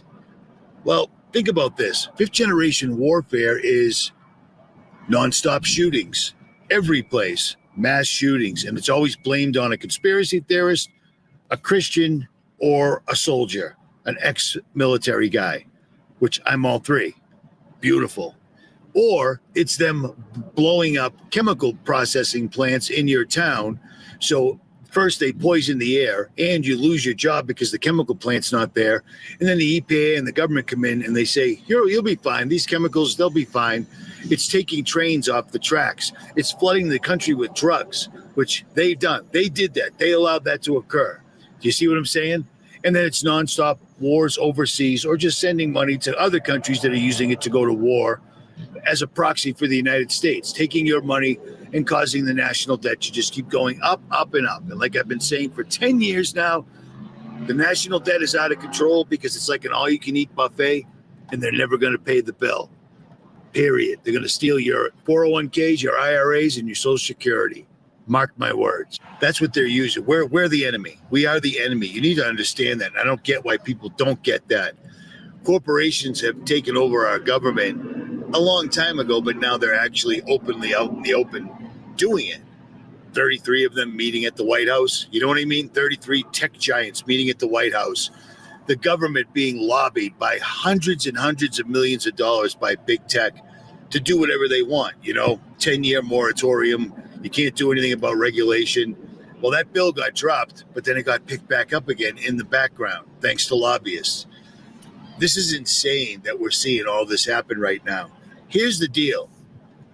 You can follow the Charlie Kirk event all you want. Spend all your time looking into the... I agree, dude. I have not been live because of the whole Charlie Kirk thing. Not because of anything disrespectful. I just didn't want to get wrapped up in it. I've done 2 shows on it, and that was all I really felt like doing. Minutia of it. We proved who did 9/11, how it was done, and everything involved in it. When I say we, I mean many people in the truth community, alien scientists, whatever, you know what I'm talking about. We proved that beyond a shadow of a doubt. What happened? Nothing. Sandy Hook, we proved that. What happened? Nothing. These are all things. This entire Charlie Kirk thing has so many holes in it, is so that people just continue spinning their wheels, forget about Epstein, forget about Israel, forget about everything, because now we've got an American hero. We've never seen an assassination like this since JFK. Correlating Charlie Kirk to JFK, to me, doesn't make any sense at all. At all. I'm a Christian and I'm a truther, and I never really knew much about him at all until he got killed. And my entire theory of him wearing armor and it hitting his neck, that's out the window. That's gone. Because I said I wouldn't look into it, but you can't not see it now because it's absolutely everywhere. It's absorbing everybody's time, attention, and energy, and it's pushing a narrative that they need. And it's doing many things at one time, but whatever. Here's the other fun thing I wanted to tell you. Larry Ellison, the guy that runs Oracle, you know who I'm talking about. Oracle co-founder Larry Ellison predicts AI surveillance will be part of our everyday lives in the future. During a recent Oracle Q&A, Ellison said AI will soon play a major role in monitoring society through a vast network of interconnected cameras, including security systems, police body cams, and vehicle dash cams. Everyone would see it. Your body cams will be transmitting that. The police will be on their best behavior because we're constantly recording, watching and recording everything that's going on. Citizens will be on their best behavior because we're constantly recording and reporting everything that's going on. Ellison's vision is for AI to analyze data from this network of cameras in real time in an attempt to prevent crime while also tracking and influencing public behavior for a safer society. However, the idea raises serious privacy concerns. Critics argue it could lead to a surveillance state with constant monitoring infringing on personal privacy rights, while others say it could help solve crimes faster and provide transparency to citizens in cases of excessive force from law enforcement. We're going to have supervision. In other words, every police officer is going to be supervised at all times. Ellison's proposal highlights a growing trend among tech giants to harness AI for societal influence, which may significantly reshape our lives in the coming years. He's buying TikTok. Now, if you don't know about Oracle, Oracle has a very strict policy in place. There's two CEOs, Larry Ellison and Safra Katz, who is an Israeli woman who was born in Israel, grew up in the United States, and then joined the IDF. She became a soldier, and she is all about Israel, period. Well, here's the fun part. Larry Ellison is buying TikTok. Let me tell you something. Think about the name of it, the app, TikTok. TikTok. What does TikTok mean? TikTok is time. They're using TikTok to steal your time, to get you running down every different rabbit hole, because TikTok is insane. It's totally insane. I started a TikTok channel and then instantly got pulled down, and I just left it. I'm not doing it anymore because I ain't posting stuff like that on TikTok. TikTok is wacky. It's weird. And now, told you, Ryan. It's exactly what I tell Ryan every time he wants me on it. Now it's going to be nothing but pro-Israel. Let me remind you of something I told you when my channels came back. They only allowed my channel back and my other channels, except for the main channel, the one I really wanted back. They only allowed those channels back so they can data farm, period. Understand that. Because what these people are going to do with their digital dollar and their social credit system is everything you've ever said, commented, every video you've watched, everything you've pulled up on YouTube, on any platform, is going into the social credit system, period. And we're already seeing people getting arrested. I just showed you in the last video. People are getting arrested in the UK for reposting a meme. They're hitting their door at midnight like they're a high-risk drug addict or a felony or whatever. and throwing them in jail. That's coming here. Understand, by watching my channel and channels like mine, you're being put on a list, period. Do you remember the Harvard study that came out years ago? And that Harvard study showed all the right-leaning conservative channels, and everybody was on it. Face Like the Sun, Dabu, I can't think of all of them. Call for an Uprising. I know all these dudes. Dabu, Call for an Uprising, Brian, Wake and Say, all these people on that list 3 separate times. And yet you didn't mention Black Child Productions. They gave me all my channels back except for my main channel, which is the one that had 2,700 videos on it that I made. Think about how much time I put into those 2,700 videos. Do the math. It's insane how much time out of my life I've spent making videos for you guys. But I'm not complaining. I'm just pointing out a fact. These guys right now are using every method they possibly can to steal your time. The methods that they've been developing over the years, I've shown you the patents where a computer can literally use frequencies and different lights, different pixels and such to mesmerize you or MK Ultra you. You know what I'm saying? I showed you that patent years ago. That patent was made the same year I was made. So that is 50-something-year-old technology. Here's a fun thing. You see these AirPods, Apple? Do you remember when I showed you the patent that showed that not only do you listen to music through them, but they literally have a patent that measures your brain waves, and it can take information out and put information in. That's why this is so dirty and crappy. I don't wear these anymore at all. I wear them when I'm playing poker, which is a very, very, very rare event. But I haven't worn them since. They've been sitting in the back of the I wouldn't mind playing some poker right now. Nice, Richie. truck just rolling around like alfalfa. At any rate, understand, watching channels like mine, interacting with them, you're on the list. So many people are thinking, oh, how about this one?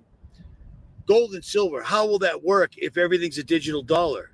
It won't work with the digital dollar. When the digital dollar gets foisted on us very, very soon, you're going to be on your own or you're going to be in their system. There is no two ways about it. You see what I mean?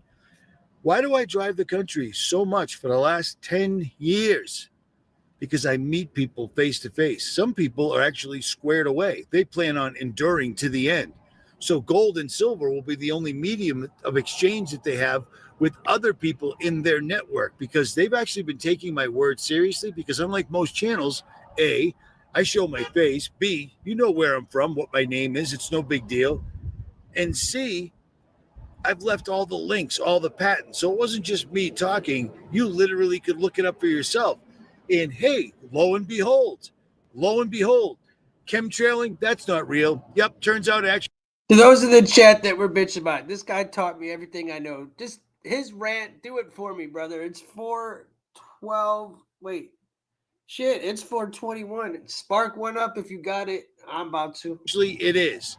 UFOs, those aren't real. Yep, turns out actually they acknowledge it now. But UFOs are not from outer space.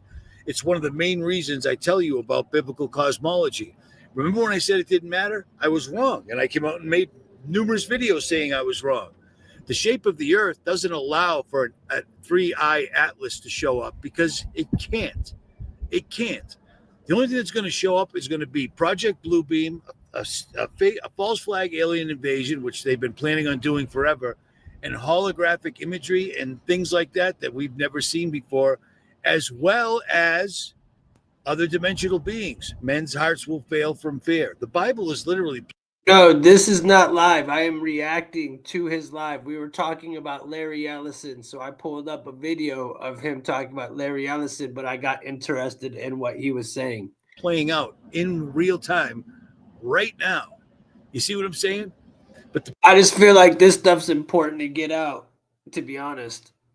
People that I'm talking about, the people that I'm talking to, first of all, have an IRA or 401k, and they don't want it to get stolen from them because that's what's going to happen. And then they'll have nothing. What I'm telling you to do is at least get gold and silver so all your wealth isn't gone. You don't have to actually bow down to their system, because if you don't do anything, you will absolutely have to play their reindeer games. You'll have to get the digital ID. You'll have to get the digital dollar. I ain't doing it ever at all. I told you I wouldn't get the vaccine ever at all, and I didn't. And guess what happened? Nothing whatsoever at all. I hadn't even gotten a cold since this whole thing broke. It's been 5 years now. You see what I'm saying? Some people are actually planning. Some people are actually taking advantage of every state that I stopped in. 48 states I stopped in and did meetups so people could meet their neighbors from their area. I didn't have to do that. I didn't get paid to do that. Quite the opposite. I did that so people could meet other people in their neighborhood that they weren't familiar with, that are good with firearms, people that are good with first aid, people that are good with coding, people that are good with survival, people that are good with all sorts of things that you need to do when you can't rely on the system anymore. The digital dollar coming. Having a community that you can talk about this with and actually discuss different angles is very important. Means game over for us. We have to go to plan B. And if you don't have a plan B by now, I've been doing this for 16 years. I've done the videos on my other channel showing you all the survival, how to make a bug out bag, how to get prepared, etc., ad nauseum. If you're looking for answers now, the only answer I got for you is do not acquiesce to their system. Their system is coming. And they're talking about it on every single solitary level, like this, for instance. So for the last 2 weeks, I've tried to find anything about Peter Thiel's lectures. And one person spilled the beans on the first lecture, and he was instantly banned, etc. Think about this. Peter Thiel is Palantir. Do you see what I mean? So I guarantee you that getting banned from lectures is the least of this guy's worries. But here's what Peter Thiel had to say, and he said it in all his other lectures. The Antichrist would come into play if people were afraid to advance the AI technology, period. So he's basically saying, if you don't do my agenda, that will bring in the Antichrist. And yet his entire thing is Antichrist. You see what I mean? He ticks off all the boxes. Is he the Antichrist? I don't know. You don't know. Nobody knows. God and Jesus know, and that's it. But here's the fun part. I've watched so many Christian awake people talking about this, and all of them keep saying, well, Peter Thiel's a hardcore Christian, and I can't doubt that. Yes, you can.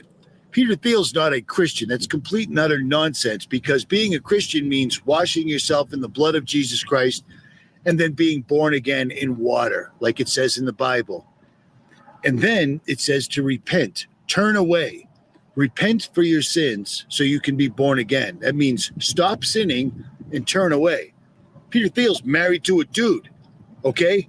God already showed us what he thought of Sodom and Gomorrah. He doesn't like, it rained fire. It rained fire. And I've shown you the proof of it. Rise, Round Saturn's Eye YouTube channel, went to the location and literally picked up the phosphorus, 99.9% phosphorus that was all over the place. The evidence of the Bible is real. You see what I'm saying? Biblical cosmology is real. Do you see what I'm saying?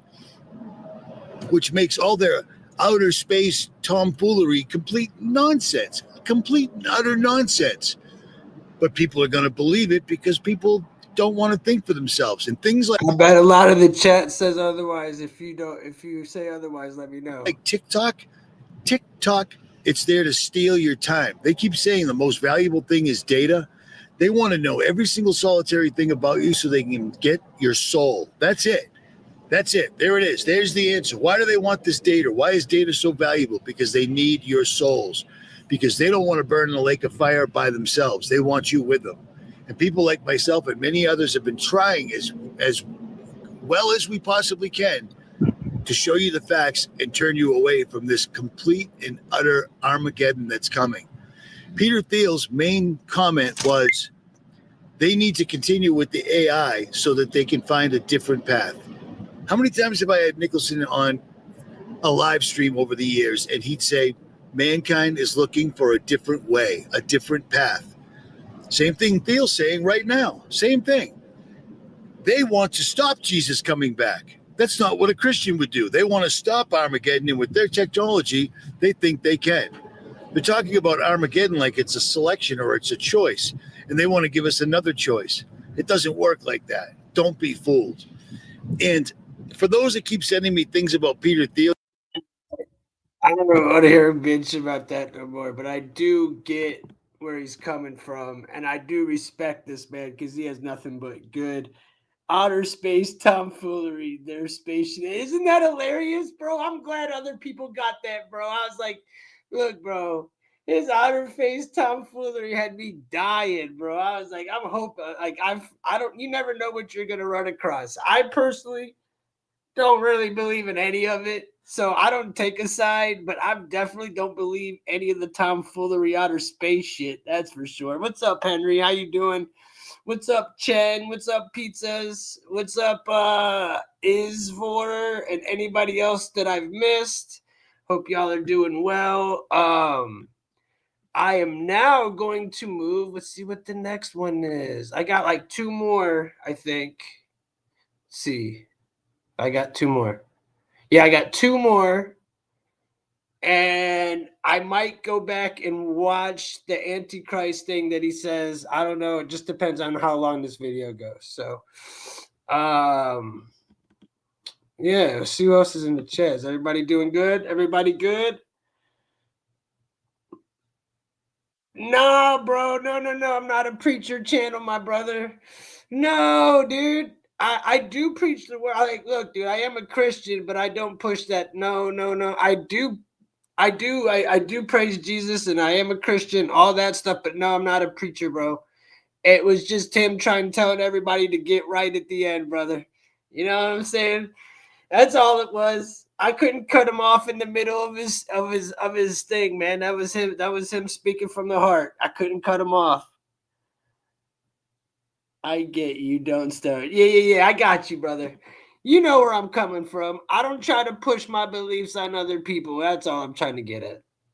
I don't try to do that. What was his name? Alien?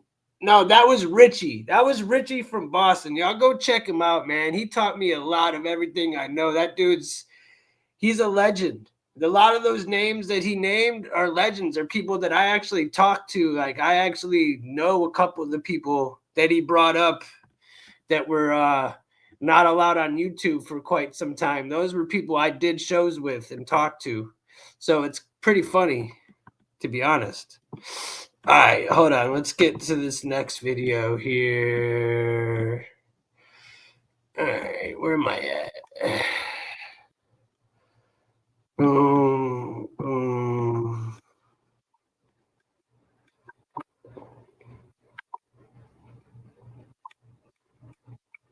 President Trump, what happened with Chuck Schumer? Are you going to push Zelensky for peace, President?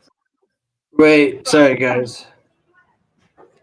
Wait, hold on. Let me get this from the beginning. No? Won't let me get it from the beginning? Good morning, Mr. President. Good morning. President Trump. Good morning, President Trump. What is the message? What is the message you bringing? What is the message you bringing? Are you going to push Zelensky for peace, President? What's your message? Are you going to push Zelensky for peace or not? President Trump. What's up, Doobie? Are you going to push Zelensky for peace, President Trump?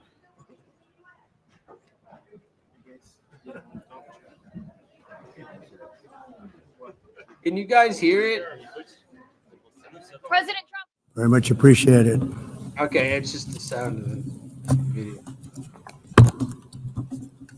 And I don't mind making this speech without a teleprompter because the teleprompter is not working. I feel very happy to be up here with you nevertheless.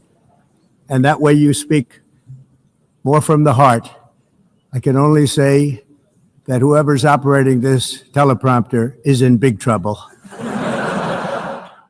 I ended 7 wars, dealt with the leaders of each and every one of these countries, and never even received a phone call from the United Nations offering to help in finalizing the deal. All I got from the United Nations was an escalator that on the way up stopped right in the middle. If the First Lady wasn't in great shape, she would have fallen, but she's in great shape. We're both in good shape. We both stood. And then a teleprompter that didn't work. These are the 2 things I got from the United Nations, a bad escalator and a bad teleprompter. Thank you very much. And by the way, it's working now. It just went on. Thank you. Damn, he's I think I should just do it the other way. It's easier. You have to end it now. Let's see, I can tell you. I'm really good at this stuff. Your countries are going to hell. In America, we've taken bold action to swiftly shut down uncontrolled migration. Let me give you another picayune example, to use Jonathan's word. When he was on that elevator, on that escalator, and the escalator stopped, well, I imagine one of the reasons that escalator stopped is because his administration has withheld hundreds of millions of dollars in funding over his first term in office and during the first 8 months or so of his current term to the UN. Damn, they did that to him for real? No wonder he was pissed. He knew what was going on. The UN itself is falling apart. And on that very score, Chris, I just had to take note. Good evening, Brett. Thank you so much. Right now, the president is gearing up to depart for his 4th UN General Assembly meeting, his 4th that will be in person. He attended one virtually during COVID. But this year, he is arriving as a larger force in terms of global intervention, even with 2 conflicts still very unsettled. You can't forget October 7th either. People are forgetting October 7th. A lot of people do, but I don't. President Trump will arrive at the UN General Assembly meeting with all eyes on his reaction to additional allies departing from the U.S. and announcing their recognition of a Palestine state. I'm going to meet with a lot of the leaders at the UN. They want to probably 20. Everybody wants to meet, but I'm one person. But we're going to meet with quite a few of the leaders. The White House says the president's speech tomorrow morning will highlight the renewal of American strength and historic domestic and international accomplishments. The president will also touch upon how globalist institutions have significantly decayed the world order, and he will articulate his straightforward and constructive vision for the world. Matt, you're there in Tel Aviv. What were leaders in the Middle East watching for from the president today? And I'll note that the one real applause line he got during his speech was when he said, release the hostages now. And he did say we have to get that done related to negotiating a ceasefire for Gaza. Yeah, I mean, he did make some comments about Gaza. He did say we need to end the war, and he did assail those countries who have said in the past couple of days that they will recognize a Palestinian state, joining about 75% of the countries represented in the United Nations. But Anna, there's still, as Joel was saying, as the rest of the guests were saying, there is a big Middle East-shaped hole in this speech. And, considering that the big headline of the week at the United Nations were these countries recognizing a Palestinian state, the president offered very little on that. And if you were looking for clues on the president's direction and his policy thinking, as Joel mentioned, you're not going to see anything of substance from what the president said today. Most of this was focused on domestic issues, boasting about accomplishments that happened domestically. Really, and again, of course, attacking the United Nations, the very body which he's addressing.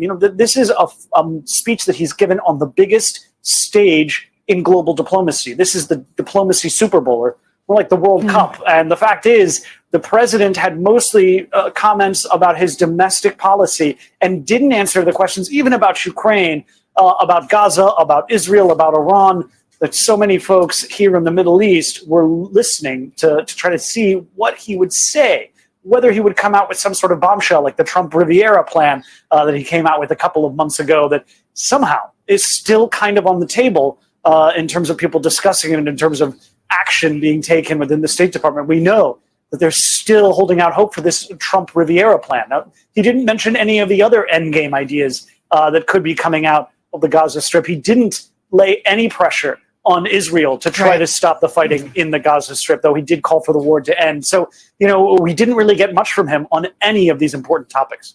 Matt Bradley, thanks for your reporting. Elise, you talk about how this body wasn't exactly being praised, or there wasn't outreach of we're in this together. It was sort of like, you guys are wrong and how you've handled all these different issues. It doesn't seem like that message would be embraced.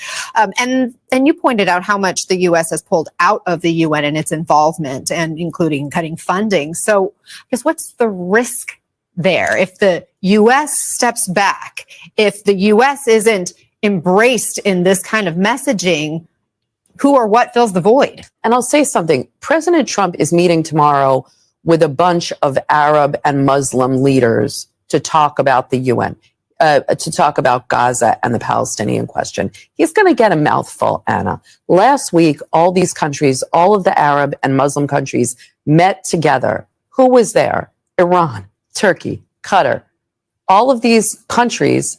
And Iran's not the boogeyman anymore. Iran's not the big scary power in the region. It's Israel. And so the isolation that Israel is facing, along with the United States, those were the two countries that weren't there yesterday. So if the U.S. doesn't show that leadership, other countries are going to fill the void.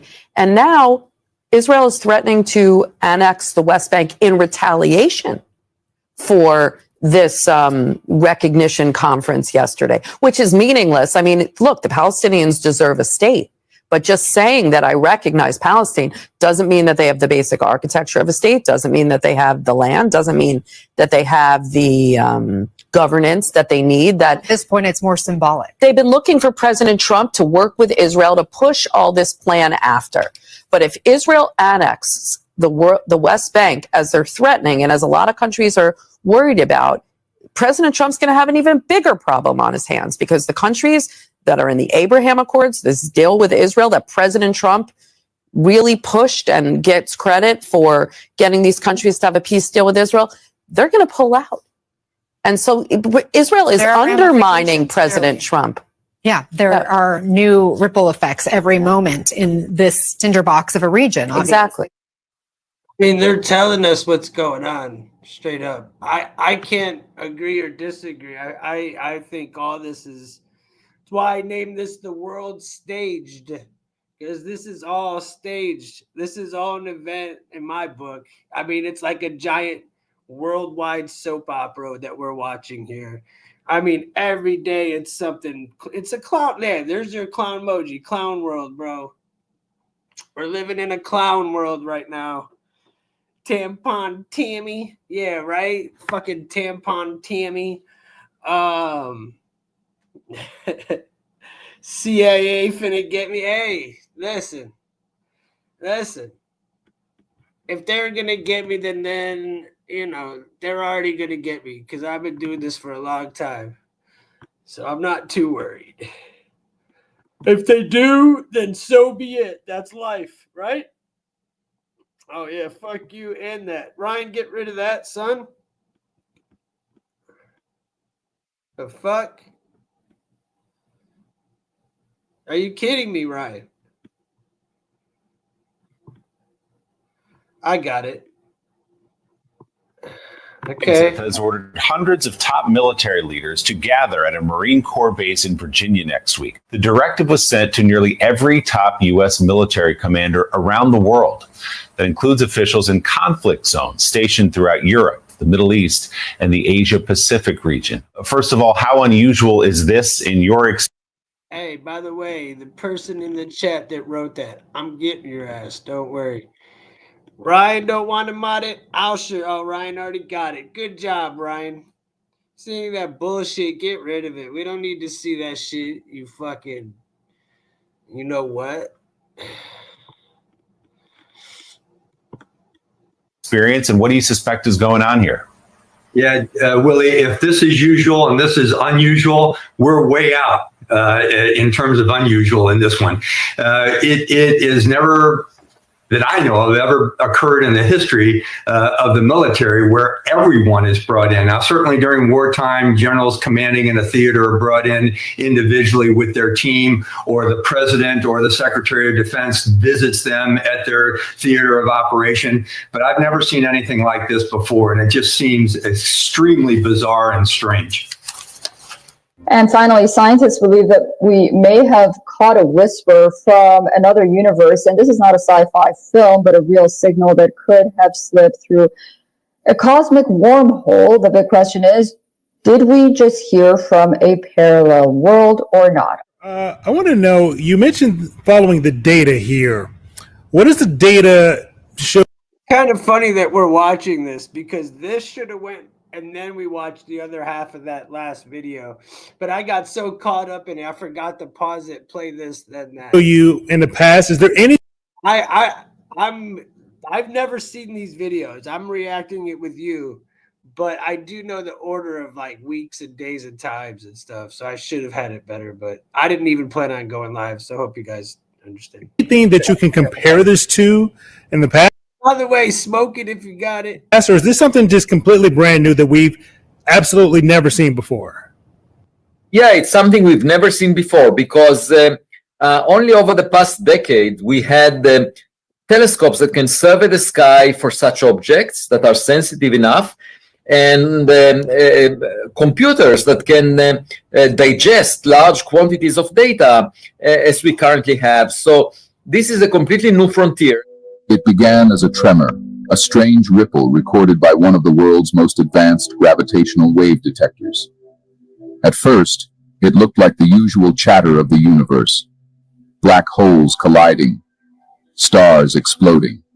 But then, the signal bent the rulebook. Its shape was wrong, its rhythm unfamiliar. It was as if the cosmos itself had coughed out a secret. The detectors at LIGO and Virgo confirmed. A single sharp jolt of a gravitational wave, over in less than a tenth of a second. Scientists from the International This is wild. Gravitational Observatory now say the anomaly might be the first ever hint of a wormhole. A wormhole is a hypothetical tunnel-like passage in space-time that connects two distant points, acting as a shortcut that could allow for rapid travel across vast cosmic distances or even through time. Now scientists say that this wormhole could have carried a message, a pulse from a parallel universe, a signal not born in our galaxy, not even in our universe, but leaking in through a cosmic shortcut. Researchers say the energy spike was so precise, so alien to known physics, it could not be explained by ordinary events. The discovery, if confirmed, would shatter everything we know about space and time. Wormholes are supposed to be unstable, collapsing instantly, but this signal suggests one stayed open long enough to let something through, not matter, not spacecraft, but information. The data is still being crunched, but make no mistake, if this holds up, we are staring at the first proof that our universe is not alone. Somewhere out there, a mirror reality might exist, with its own stars, its own Earth, perhaps even its own version of us. Well, General, let me just ask you strategically, how stupid. Shut up, Joe. I can't stand this guy. But who believes in that? I think that's wild. I don't believe in space, really, man. I mean, y'all can call me crazy. I don't care. I don't just trust NASA, bro. They ruined it for me. But I do you believe that there could be an alternate universe and there's another one of you, another one of us walking around, another everything going on? I mean, that's kind of when you wrap up the Mandela effect. That's lightweight. What it, it's like quantum entanglement. It's kind of what it is. How dangerous is this? It's pretty dangerous, Joe. What I'd say is, a lot of people are looking at it from the general's perspective, them thinking, what the heck are we going to hear? Because I don't think from what I've talked to some of my colleagues that are still active, they don't know what this is about. So it could be about a shifting national security strategy. It could be cuts to the general officer corps. Secretary Hegseth has mentioned that several times. It could be about the upcoming budget stalemate, or it could be concerns over information leaks or press leaks. But General, don't they have communication systems where they can do that so we can actually keep our generals and our admirals in the field where they are needed? Certainly, Joe, and they're called secure video teleconferences. It is the same thing as a secure computer, not Snapchat, not Signals app. This is no kidding secure stuff. It's just like a super computer. But the problem is when you move that many general officers to Washington, it's not just the generals that are concerned. I would suggest that both our allies and our foes are thinking to themselves, what the hell is going on in Washington? When a general comes into the Pentagon to talk to his boss, the Secretary of Defense, no one really knows it. There may be indicators, but when you're talking about publicizing over 800 senior leaders, commanders, as well as their senior enlisted advisors, their sergeant majors or their Navy chief petty officers, this is something that's going to garner attention where people are going to say, what's going on with the U.S. military? What are they planning? Why is this so important that you're pulling 800, as suggested by the Washington Post, or more into the Washington, D.C. area? It's undescribable. Yeah, and it's not just foreign militaries that are confused. Our own military is confused. Talking to some of these generals who have no idea why this is happening and are not sure why there's such secrecy. It's about 10 times bigger at the very least relative to the previous interstellar object, and maybe even 50 times bigger than the first interstellar object. And that means that... Remember that interstellar object that looked like a big piece of shit or like a blunt or something? It's somewhere between 1,000 to 100,000 times more massive than the other two interstellar objects that we've seen before. Now, how do we know that? It's basically, we see how much material is evaporating from the surface of the object in the direction of the sun. And that tells us how much push the object could get from that evaporation. But we don't notice, based on all the data that was collected between the 15th of May and the 23rd of September, there is no indication that the object is being pushed away from the sun. And based on all the data that was collected in about 4,000 observations from 227 observatories around the world, we were able, in a new paper, to set a limit on the mass of the object. It has to be very massive so that this evaporation is not pushing it much. And we get a mass of 33 billion tons. That's the minimum mass. The object needs to be more massive than that, 33 billion tons, so that it will not be pushed back by the level of evaporation that was measured for it. And that means if you translate that for solid density, you end up with a size that must be larger than 5 kilometers. Does this guy really believe what he's saying? Now, this is just a lower limit. It could be much larger than that. It could be larger than Manhattan Island. 5 kilometers is about half the size of Manhattan Island. So we don't know how big it actually is, but we have a lower limit, a minimum mass, a minimum size that it could have, and that one is already, 100,000 times bigger in mass than the first interstellar object. Now, why is that puzzling? Well, there is a limited reservoir of material available in interstellar space, and we should have seen 100,000 objects like the first one, Oumuamua. That was the first interstellar object. It was given the name Oumuamua because it was discovered by a telescope in Hawaii, and that means a scout in the Hawaiian language. So there should have been 100,000 of those small ones of the order of the size of a football field, about a tenth of a kilometer in size, for every big one that is the minimum size that we infer for the new interstellar object, 3I Atlas. And we haven't seen 100,000 small ones. In fact, we saw only one or maybe two And that raises a big question of how come we are seeing such a rare giant object as the third object from interstellar space. And it also looks anomalous in other ways. Its path is in the plane. It's very well aligned with the plane of the planets around the sun. And it has also unusual materials being shed off it, like nickel without iron that we only find in industrial production of nickel alloys. And so all of this raises the question of whether it might be alien technology. Maybe, the path that it took was designed, it was fine-tuned to come close to planets. That's why it's in the same plane.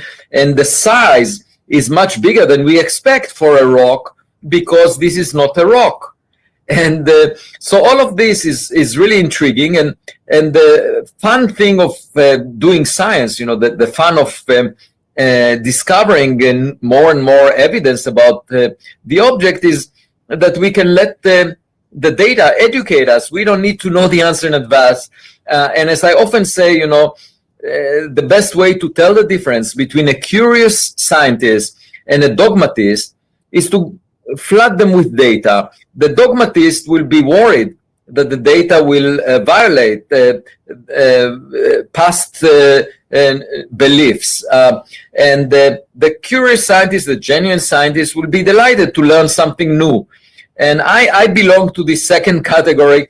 I very much look forward to the coming month, because actually, he's from Harvard. Harvard's a joke. On the 3rd of October, we will get a high-resolution image of this object with the high-rise camera that is in orbit around Mars. It's on board the Mars Reconnaissance Orbiter, and it could get a pixel resolution of 30 kilometers. So the brightest pixel in the image will put a very tight constraint on the size of 3I Atlas and this new interstellar object. And if it looks even bigger than 5 kilometers in diameter, it may be up to 46 kilometers in diameter based on other data. If it's that big, I would actually be quite concerned about it not being natural, because it will be untenable to produce such a giant rock that arrives to our neighborhood over the past decade. We expect it to arrive maybe once every several millennia or tens of millennia. And the fact that we saw it over the past decade is really surprising.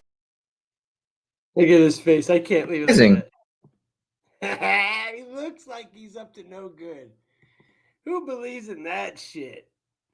Who believes in that shit? Dude, nobody cares, bro. I'm just sitting here smoking like, bro, who really gives a shit? The hua, mao, wow, hua, woo, bro, dude, that shit is just like, hello. Don't even worry about nothing going on. Just listen to blah, blah, blah, blah, blah. Woof, woof, woof. I'm glad the chat gets it. I'm laughing with y'all. Dude, I'm sitting there going, who the hell is this guy? Why is he still talking? My God, you're killing my buzz over here. I just smoked a nice fatty. Like, dude, it's not even funny. It's funny, but it's like, dude, you're goofy as hell.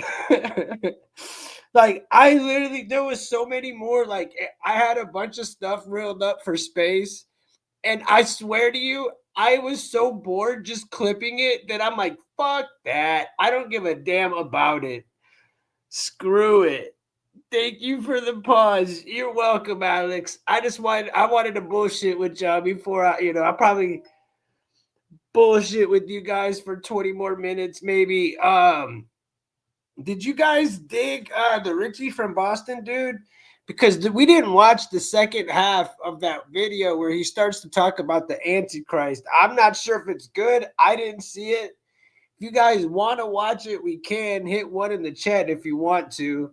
It's probably like 10 more minutes or something. I'm not sure exactly what it is, but other than that, that's pretty much everything I have for the night. I was just going to bullshit with y'all otherwise, but I was going to watch the rest of that. I don't know if you want to go back, but I'm more than willing to.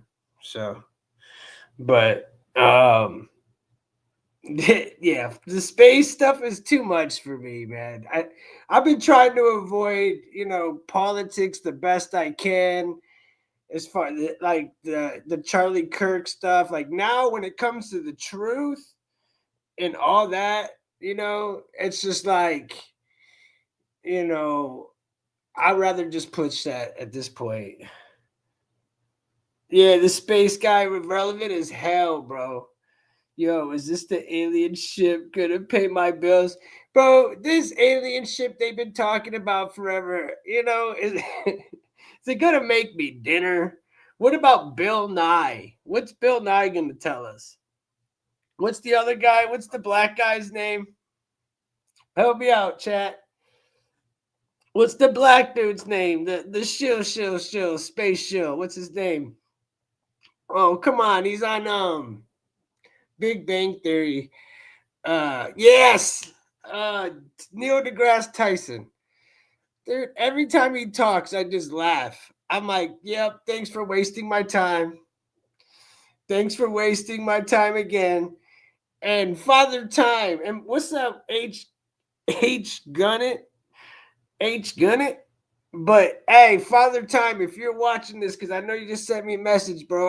I showed you what dude said about what you were talking about. I'll give Father Time. He's in the chat. Give yourself a round of applause, because he's been talking about this meeting for a grip now. And I give it up to him, man. You were on it, man. I laughed at you a couple of times, but you always brought it up at like this time in the night where I'm not very serious. But much love to you, bro. You did well. Have you covered the story about the King Pana recently found a comet and an alien grew from it? I heard about that, Alex. Like I said, dude, I was clipping through stuff like that today, and I just said, nah, bro. I don't have time for it. Like Area 51. Look, dude, I love Art Bell. Let me give you an example. Art Bell.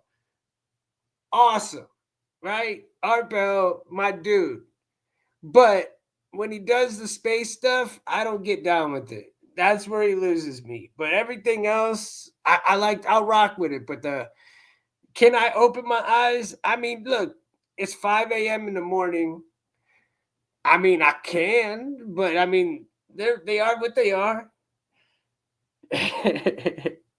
Yes, dude. Art's the man, dude. Miss him like a mug. Everything I go far back. I really do love Art. And to those that do know who he is, I was on a show back in the day, and we actually had Madman Markham on our podcast, H. It was pretty cool.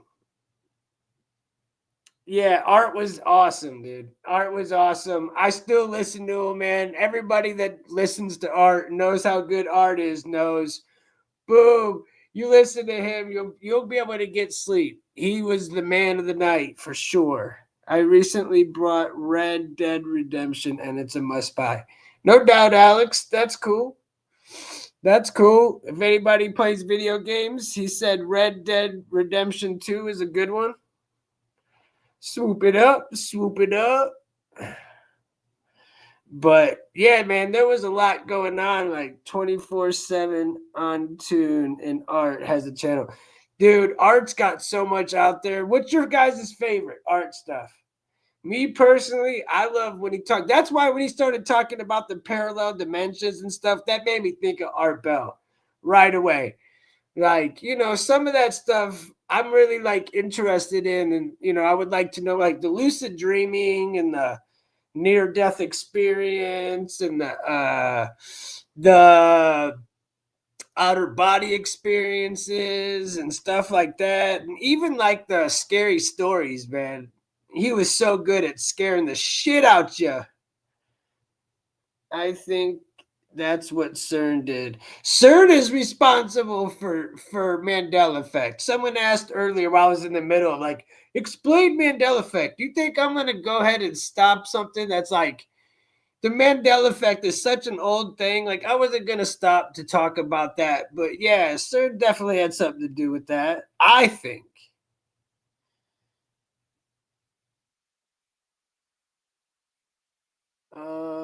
Remember he'd freak out on art. I think that's what it is. Objection. What are you objecting, young boy? Your boy? When who would freak out on art? You mean the all right, when he was messing with dude, what's his name?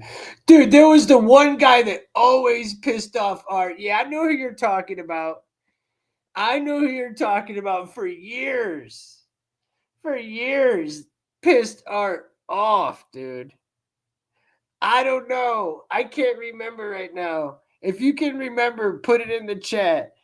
Wasn't there just a pew-pewing outside of Area 51 like recently? Let me see. I think there was. 51 shooting. Oh, it says 2019. I thought there was one recently. Maybe I'm wrong, but there was one in 2019, I guess. No, I'm wrong. Yeah, I'm getting baked. It is what it is. I'm a few years off. I gotta bug me. Hey, figure it out. It was. I love it because Art used to say 3-drink minimum. Art was the man, dude. Art was the man. He still gets me through a lot of times, man. A lot of times. JC, I hear you. Hey, if you do like him, go to Strange Days Podcast. I don't know if it's up. It's called Strange Days Podcast. It was what I used to be on. And you could type in my name and Madman Markham and go to his channel. I was the co-host or whatever, and go listen to it. He was on a couple of times. It was around the time of the Maui fires. So it was around that time, and everybody had questions to ask. And of course, my ass asked him what he thought about the Maui fires. And he really didn't want to answer the question too much, to be honest. So, but yeah, that was my big question. Everybody else is asking him about, time travel. And I'm like, dude, so what happened in Maui? I swear, dude. I swear. I was like, so what happened in Maui, dude? Like, what's up? I don't really care about your transformer right now. I want to know what just happened in Maui. Because he lives in Hawaii, by the way. That's why I said that. Anyways, JC, dude. That's funny. Good job. Good job, guys. Good job, guys. But yeah, man, Art's the man. He taught me everything as far as how to entertain, man. He's helped a lot of people. That's why you guys probably wonder, what topics does this dude do? Very versatile. Very versatile. I don't really stick to one. I'm very open to a lot of things. I'm more, like I said, I'm like the Art Bell. I like to sit back and look at it all and go, that's wild. That's bullshit. That's cool. That's a waste of time. But I like to at least check it out, because I'm always down. But man, is everybody subbed here? If you haven't subbed, hit the sub. Y'all need to come back. I'm gonna put another one together. I'll probably do a show maybe even tonight. What's today? Friday night? A Friday night one. I'll probably bring some people on tonight. Maybe tomorrow night or Saturday night for sure. But since my Indians lost today, I got free Friday night. So Friday night will probably be a good one to kick it. Maybe in the morning. I don't know, but y'all should definitely hit the sub. You know what I'm going to do? Because I'm really still trying to kick it. Hey, versatile. Exactly, bro. We can talk about sports. We could talk about the politics. We could talk about anything. CERN. We could talk about anything, bro. Hip hop, music. It don't matter. It don't matter. You know. It is what it is. Can't be stuck in one, one little square, corner. The world is a state. It absolutely is. That's why I named it that. I said, what do I call it? Because everything I had put together is just a giant, to me, it was like a giant fucking script. It was like I just put the whole world stage script together in a 2-hour presentation. Literally. Did y'all see that? I mean, here we are. Everything that they're doing in a 2-hour presentation. It was just like, wow. Here it is, right in your face. Right in your face. The Bible, what about the Bible? What about it? There's got the Bible, what? Do I believe in the Bible? Is that what you're asking me? Or do you have something to say about the Bible? It is, bro. Yeah. No, it's definitely a world stage. Like, that's why y'all, like, before, man, I was sitting there, like, look, YouTube would only let me push some certain things. And then once I started telling the truth about the whole Jeffrey guy, and once I started talking about what they didn't want, they're like, nah. They literally sent me a letter telling me I can't talk about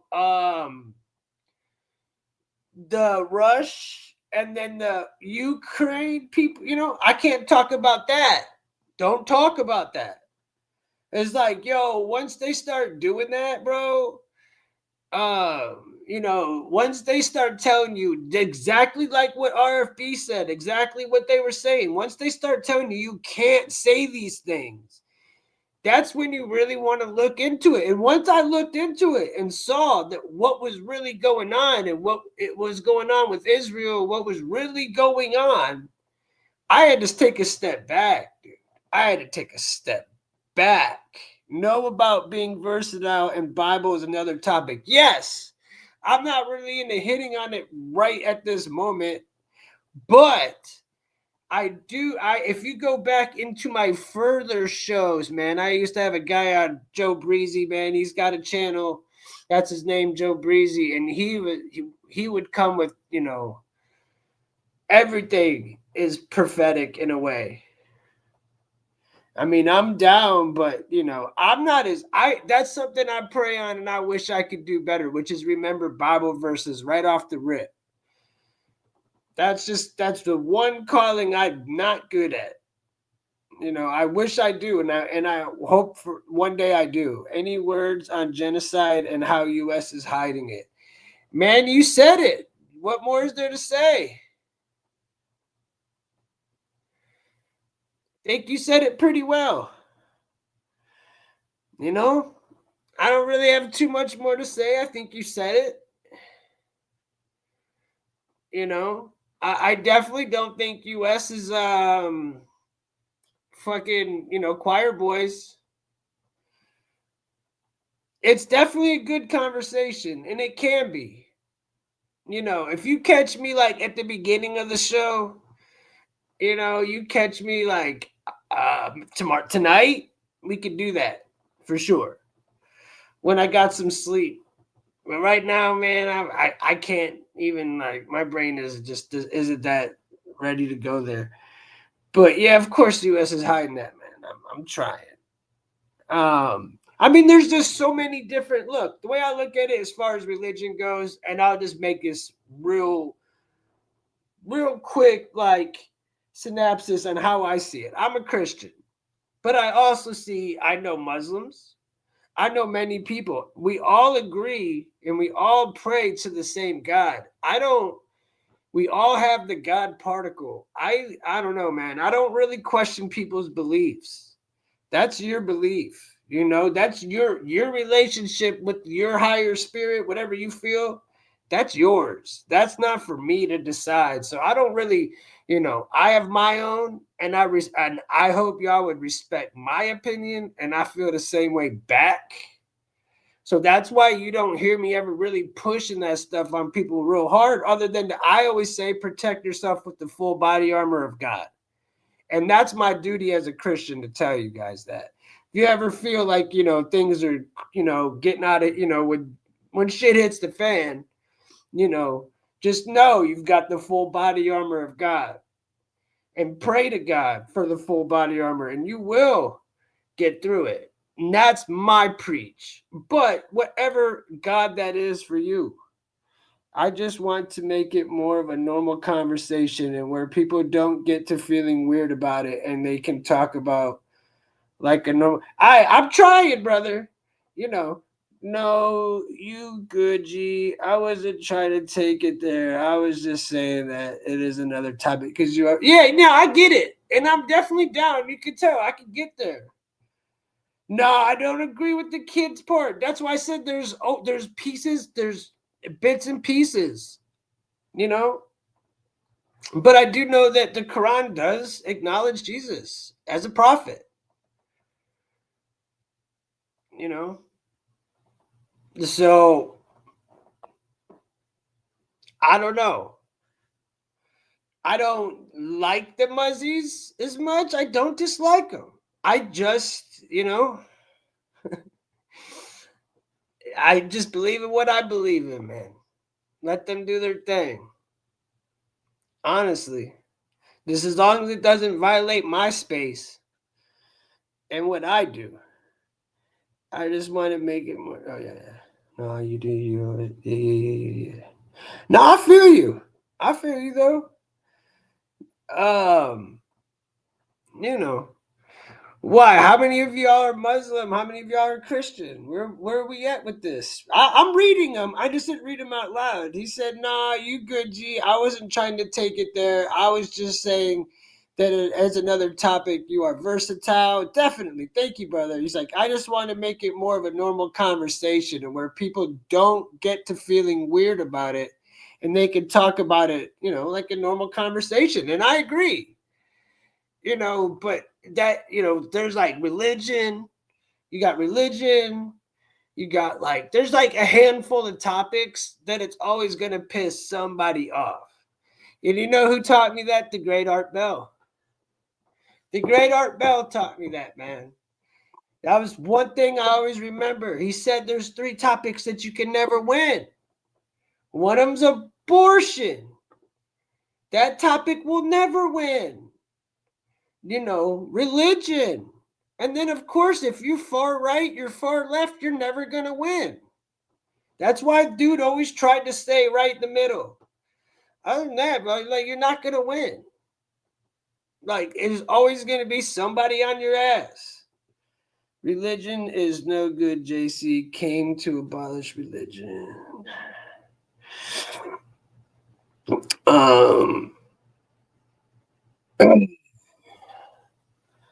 How you doing, ZXZGKI? How you doing? Hope you're having a good morning. Good morning to everybody. It is now morning time. I should plug in my stuff so it doesn't die on me.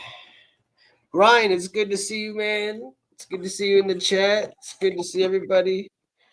I didn't start this so late. I was bored. I said, all right, I'm bored. Let me go. Allah is not God, and when our money says in God we trust, they are not speaking of the God in the Bible. Hey, preach. You know what God they're thinking of. It's just world staged. No. The world is staged, buddy. Paul. The world's staged. It is. Catch it. Catch the pun there. Come on. Catch it. I gave you the alley-oop. Just catch it. Exactly, voice. Exactly.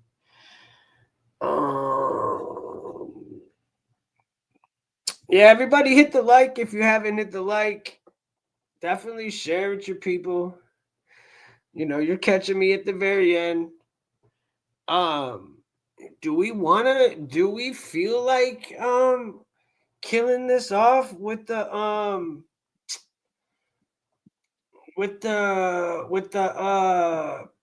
Antichrist thing from homie, or do I just chat it up with you guys? I don't care either way. Smoked on my J's though. I smoked everything. I smoked almost the whole one just watching the space guy alone. Just the space guy alone had me smoking it down to the end. Yeah, we can move. All right, let's watch this. Let my eyes and my brain read, because it's early. He said, I know you, Alex. You want to smoke it bullshit. I know Alex. That dude is a weirdo, and he is married to a man, but he claims to be a Christian. Who's that? Not Richie. Richie's not married to a man. I don't think. I would hope not. Let's see what he says here, guys. This guy right here looks like a goofy. What the this guy right here. I can't believe I made y'all look at him that long. I'm sorry. That's hilarious. All right. He looks psycho there, though, too. I'm baked because he looks psycho right now. I'm not going to lie. All right. First series of his lecture, his 4-part series. We've only got part 1. And a YouTuber or somebody named Do Not Conform sent it to me, so I appreciate it very much. But here it is. They got this on the Wayback Machine, and these notes are adapted from Peter's lecture on the Antichrist. Any errors or omissions are mine. This is the guy that wrote this. So, the question of the Antichrist, Daniel 12:4. But though, O Daniel, shut up the words and seal the book, even the time of the end, many shall run to and fro in knowledge. I don't believe in coincidence. How ironic did he start spitting off Bible verses? He wanted to talk about religion. Isn't that ironic? Will be increased. So what Peter had to say was, the biblical historian Daniel foresaw an increase in knowledge toward the end of time. As knowledge increased, apocalyptic fears would mount, leaving room for a tyrant to rise. In late modernity, such worries are unfashionable, and the Antichrist is a forgotten figure. Our universities tell us that the fears of the apocalypse are irrational and the world is simply getting better. Well, the world isn't getting better whatsoever at all. At all. I've been from the East Coast to the West Coast and all the way back down to Louisiana all over again. And I'll tell you what, the only stores are Home Depot, Walgreens, corporate gas stations. All the mom and pop stores are shut down. It's a shame. The only stores that are everywhere are pot dispensaries or sex shops. So Peter's outlook is inaccurate, but maybe when you're a billionaire, you don't see the world like we do. Actually, I'm pretty positive you don't. And yet our news tells us otherwise. We are worried about existential risks from AI, bioweapons, and nuclear war. How can we understand our apocalyptic time? The news tells us everybody involved with Palantir, ChatGPT, OpenAI, Grok, everyone involved in AI says it's going to destroy us, it's going to get smarter than us, and it's going to exterminate us. Period. It's going to wipe us out. So it isn't just the news. It's not like people are just pulling this out of their hats. They're building something that's going to replace everything on Earth. It's going to be watching everybody every second of every day, no matter where they are. And you break ranks, just like in the movie 1984. Your consequences will be immediate. You know what I'm saying? But he acts like it's just no one. How can we understand our apocalyptic time? Matthew 24:35 through 36. Heaven and earth shall pass away, but my words shall not pass away. But of that day and hour knoweth no man. No, not the angels of heaven, but my Father only. And this is Theo once again. The apocalypse is not a fixed date on a calendar.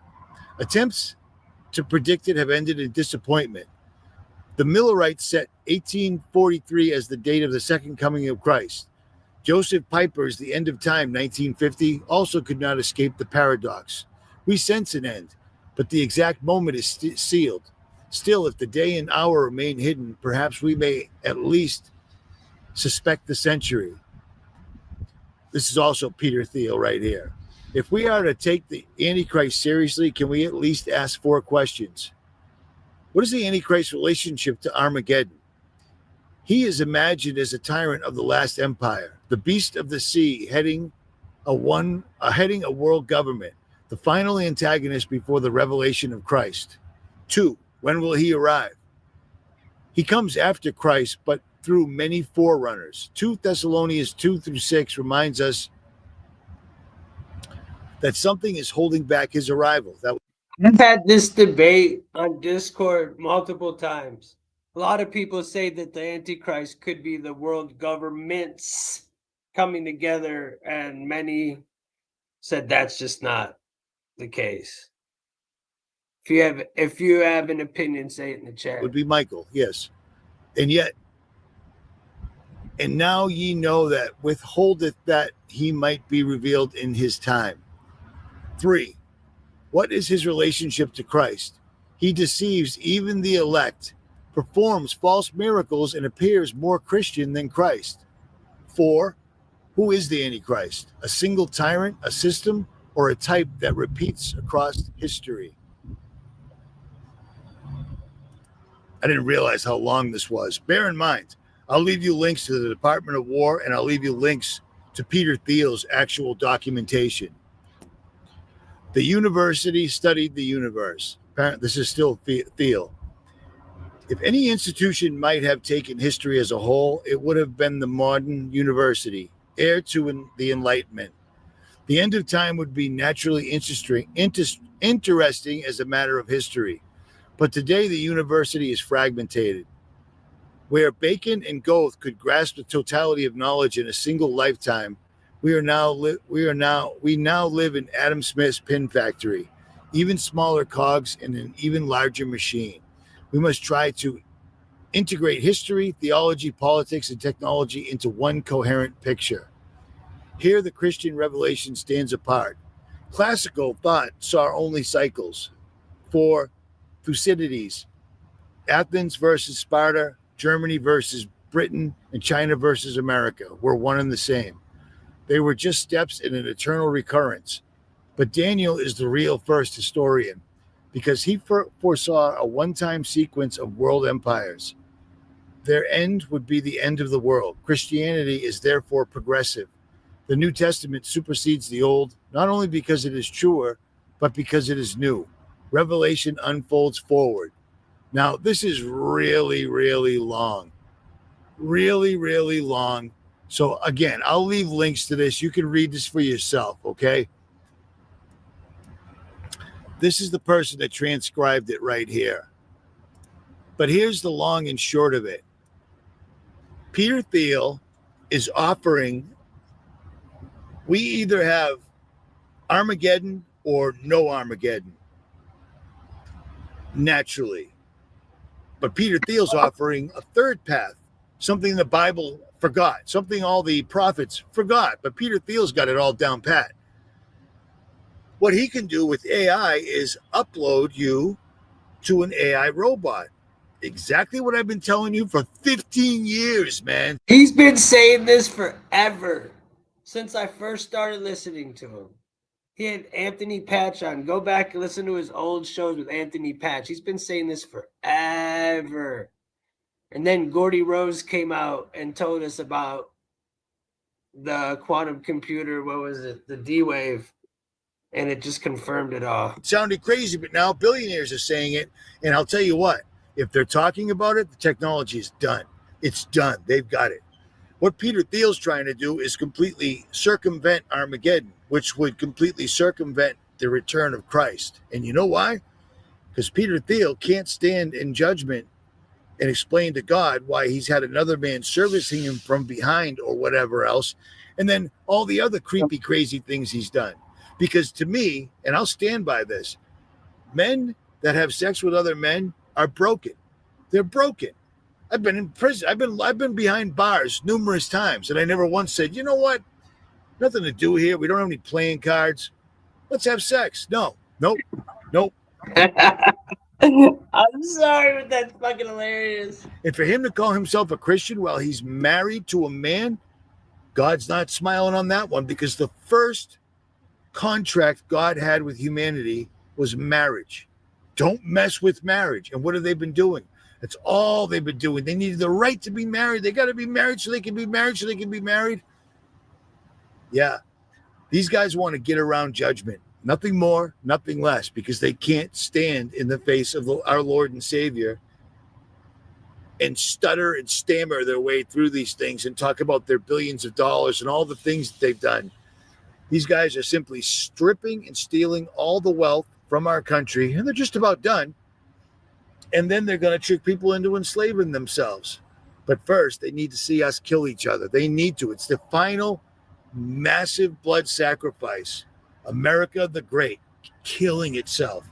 That blood sacrifice will give them the power, they believe, to bring the rise of the Antichrist, and they think they're going to win. Crazy. Totally crazy. And by the way, the guy taking credit for building the internet did not work at CERN. It was ARPA, the predecessor of DARPA. Just saying, putting that out there.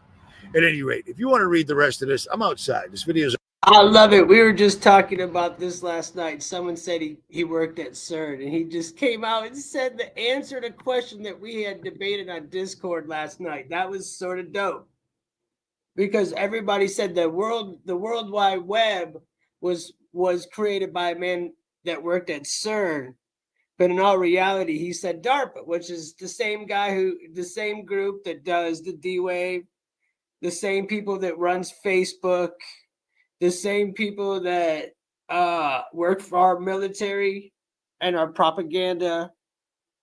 For this cause, God gave them affections for you. Alex Collier, 1994 interview. I think that topic, the Antichrist, and what he was saying, that is such a deep topic. Such a deep topic. I love it because there's so many ways you could depict it, but very interesting topic. I definitely, if you don't mind putting it in the comments, I'll definitely check it out. Maybe I'll show it or react to it. If you want to put it in the comments, I'd be down to check it out. Just put the name in the interview. I'm down. And gave them over to... America is definitely a corporation, you guys. Definitely a corporation. It's getting more and more obvious. You know, we're just a number. You know, there was somebody earlier in the stream saying that, you know, oh, the credit system's good and the digital passport's good and this whole... No. This is not, it's just this, it's the beast system. If you subscribe to that, I don't know what to tell you. I don't know what to tell you, man. Don't subscribe to the beast system, you guys. Come on. We can do better than that. Y'all should know, if it's being pushed by these people, it's not good. Anything these people push are not good, right? We can all agree on that. At least. I could say. Does anybody want to smoke one more before I end this, B? Because it's 5:30, man. We went past another half hour. That's funny, though. You said you wanted to talk about some religion, and we did talk about some religion.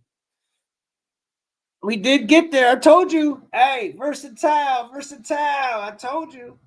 We'll get versatile. Hey, you like that? Did you like how we did that? That was nice, wasn't it? That was bro, that was God wanting you. Hey, you wanted it. You asked for it. God gave it to you, brother.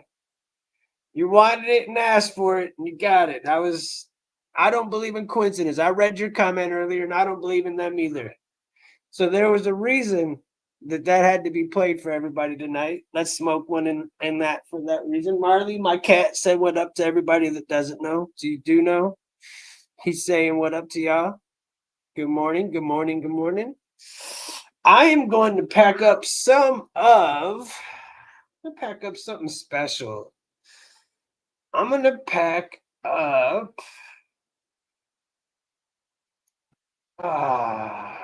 I'm going to pack up some of this cherry pie. Gotta find it though. Hold on, let me find the cherry pie.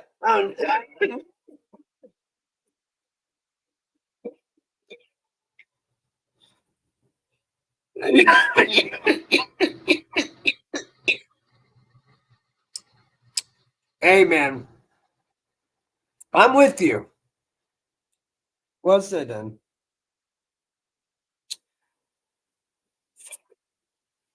Well said.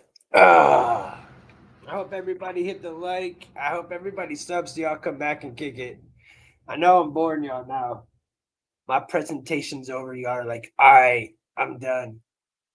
Hey, if you're smoking, stick around. Some of you are probably ready to go to bed, just like me. If you are just waking up, good morning. Oh man, this smells good. Hey Bible, how are you? Hey bloke. Hey yo bloke. How you doing, yo bloke? Calling me some damn fucking I ain't no bloke. I ain't no damn bloke. Hey you damn bloke. Hell no.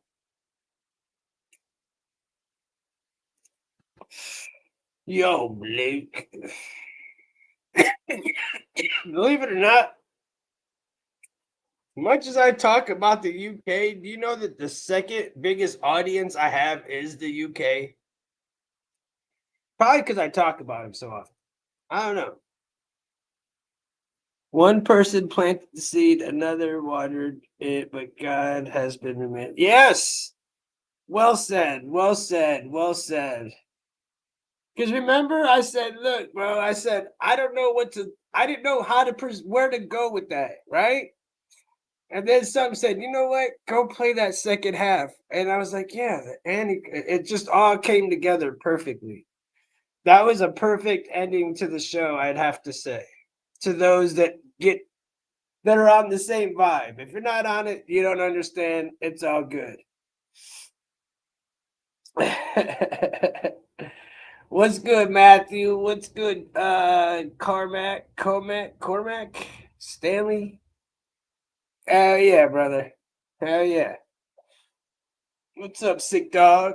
Hope everybody's having a good morning. Damn, this cherry pie is gas. Definitely some gas. Well, freaking A, guys. All right, I'm gonna finish this. I will stick to my word. But I'm probably just gonna end it here in a minute after this, and hope y'all come back. We'll do another one. I knew I needed to do a show to get out of it. Do you guys think that we're done with the? I'm from Ohio, brother. I live in Columbus. Do you think like I can finally start doing normal shows again without having Charlie being all up in all the news? Because that's what swayed me from it all. It's not that I have anything bad to say about anything. Y'all don't take. I just didn't want to get in that genre. I just wanted to stay away from it. And if you I felt like if you weren't talking that, then people weren't wanting to feel it, bro. Oh yeah, Florida. What's good, Florida? Much love, much love. Much love to Florida. What's the weather like there, bro? It is amazing here. Today it was like 78 degrees and amazing. I never said nothing about Benny.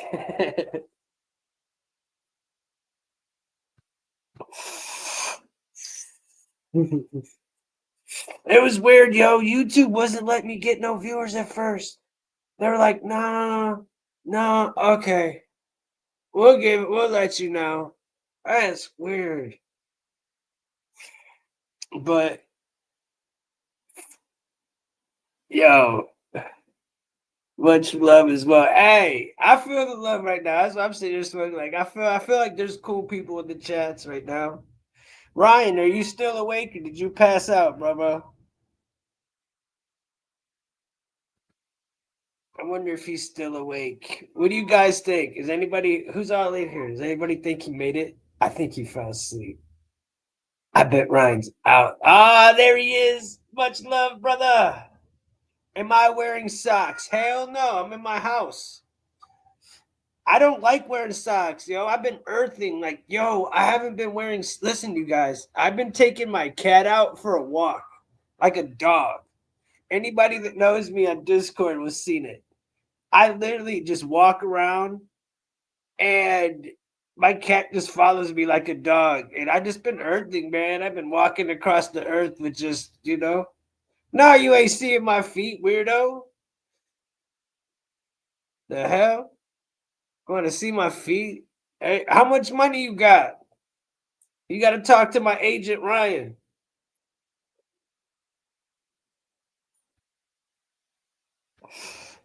Talk to my agent, Ryan. There's always a price. You woke? Am I woke? What is woke? Someone answer the question. What is woke?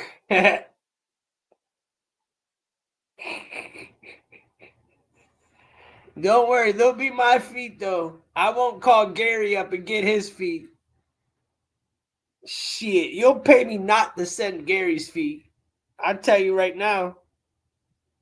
You will pay me to not send homeboy's feet. I know a dude that's feet you will say, don't send them. I will pay you not to send me the feet, bro. Please, please, please, please.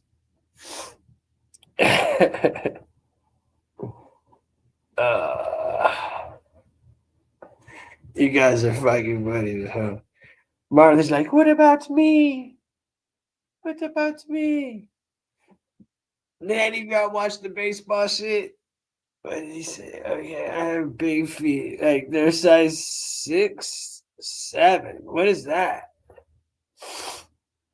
I don't even know what 6, 7 is, brother. And Lenny Stetton. I can't, bro. My eyes are getting too bad. I can't read the chat no more. It's getting past it. I got 7 minutes, I think. I got good 7 minutes. Y'all control me for 7 minutes. Hard. I don't care. You don't know 6, 7? Nah, bro. I don't know 6, 7, bro. Get me hip to it. No one can say my last name. I'm cooked. Yeah. I don't know what 6, 7 though, brother. You woke. Keep your eyes on the road past the weed. We going to hit up Interstate 10. We going to go to work. Pick up Pimp C, burn Bumblebee. We going to keep about it for you. Run it. Stay. Hey. Some UGK in the house. Much love. Much love. That's dope. I like this cat. Oh, maybe it's a Master P. I can't tell. Too high. I wonder what it's like to be American because you're Australian. Well, I don't know. Imagine a really dope place that's slowly being snatched up in front of you. And you're watching it happen, and it's slowly just being fucking taken away from you. That's what it is right now in my eyes.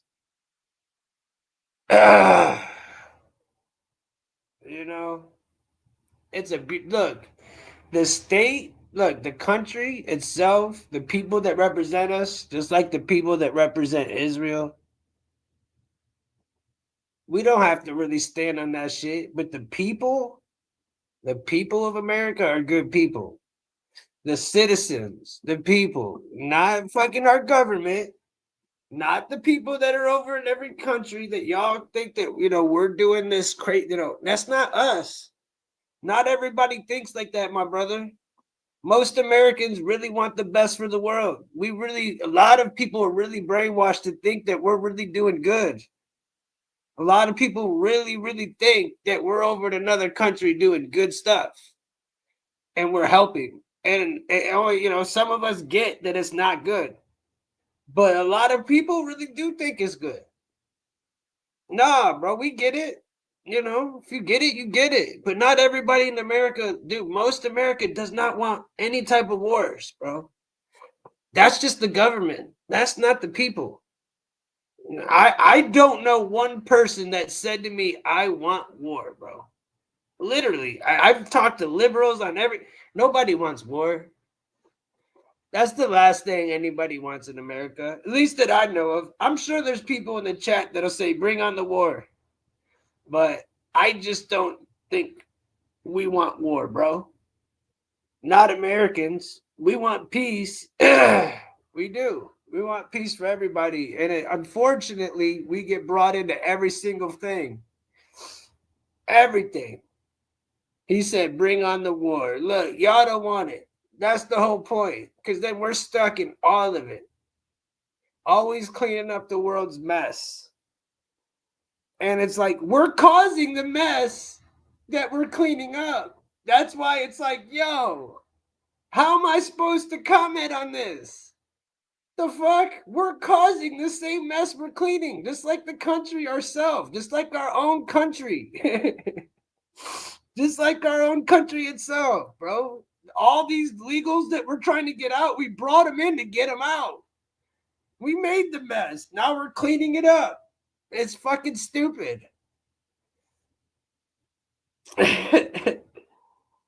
Calling they made money off of, oh yeah, they make hella money off of war. Oh yeah, man. The military industrial complex makes hella money. The people who make the helicopters and the missiles and the fucking, you know, whatever, the technology that goes towards war, all the weapons that are being sold. Trump sold all that damn weapons to Iran, but we're supposed to be like enemies with them. But he sold a bunch of weapons to Iran and Saudi Arabia. Like, bro, you arm the Middle East. It's a world stage. The world is staged. That's why I named the show that. It is staged, bro. It's already this means military gets to see the world. Why? It's fine. We ain't gonna get ready. Trust me. Hey, pew pew. Stay ready, brother. They need to do research. The people that are starting the wars are funding both. Exactly. And it's been like that. You could go all the way back to fucking World War II. You know? Fucking the Rothschilds funded both sides of the war. Ford itself funded both sides of the war. You know? Fuck. There's money to be made off of war. If I'm not mistaken, we started Vietnam just for money over the military complex itself. But man, we could go on for days and days and days and days. But I'm going to leave it at this. Well, shit. Hold on. We're almost, dude, we're like 200 away. We could do it, bro.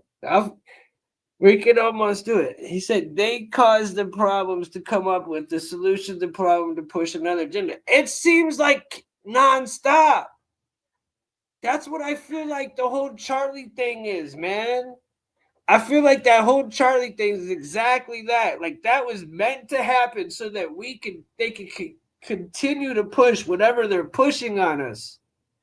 Actually, Vietnam was to stop. I know what it was for. But to kick it off, we watched the thing last night of the Gulf of Tonkin and all of that. It was all staged. Project Northwoods, it was all staged, bro. It's a stage, homie. But it was definitely to stop, you know. But yes, it was all staged. For real. So, yeah, World War One. I don't know as much, but probably we could probably go that far, you know. We could probably hit World War One up.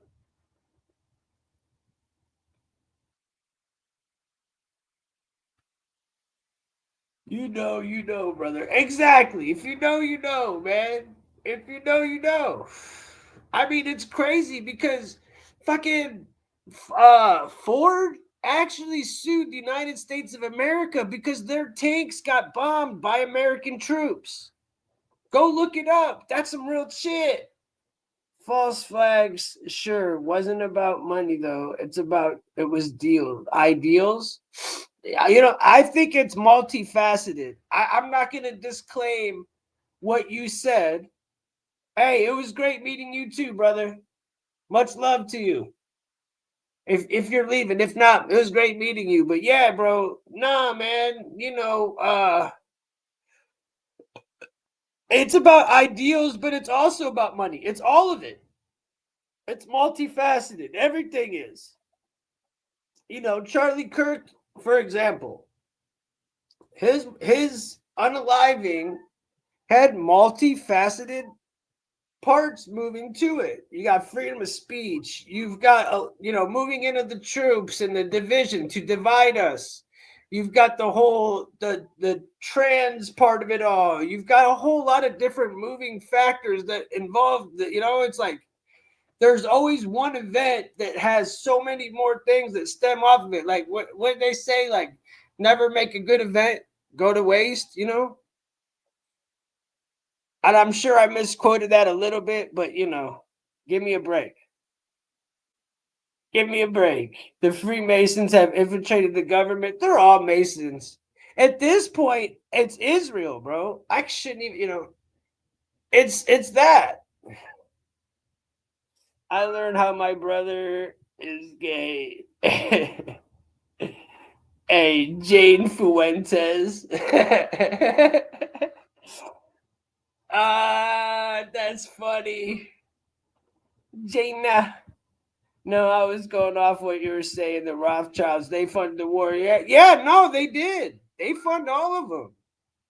They make money from both sides. For sure. If you look at the world, right? And we talk about the world stage, right? We talk about the world stage. I said this is the world stage. What's the world stage? Well, Europe.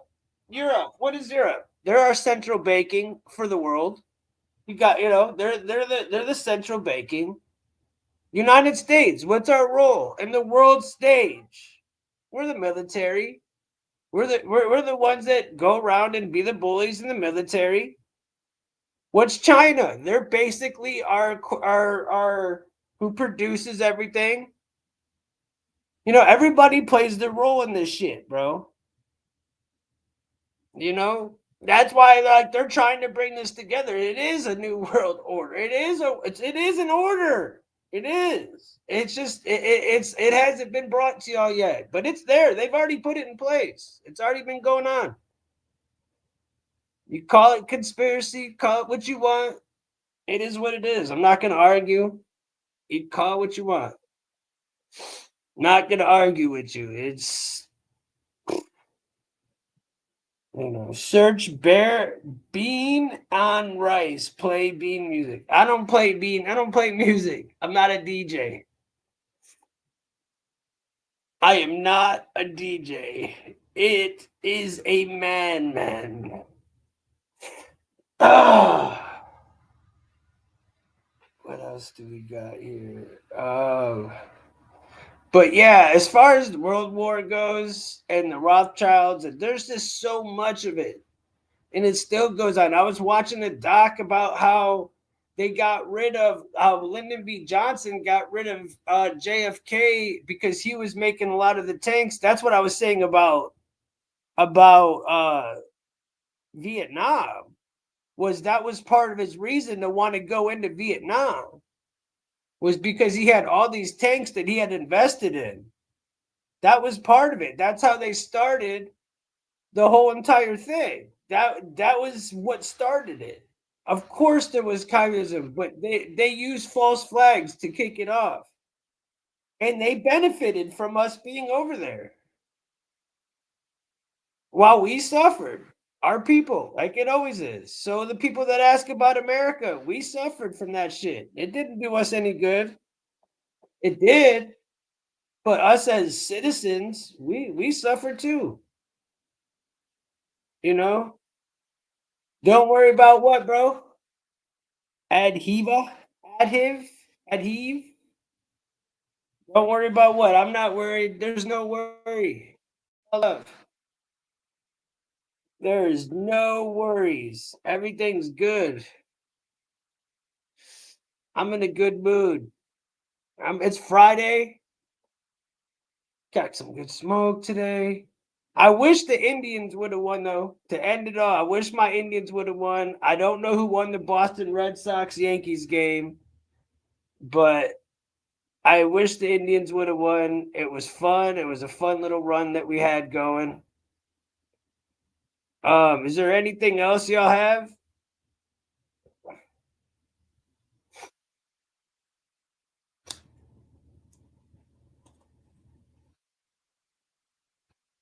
Ryan, did you watch the Indians game, bro? Did you see that? Man, come on. Now all we got is the Buckeyes. Ohio State, baby. Yeah.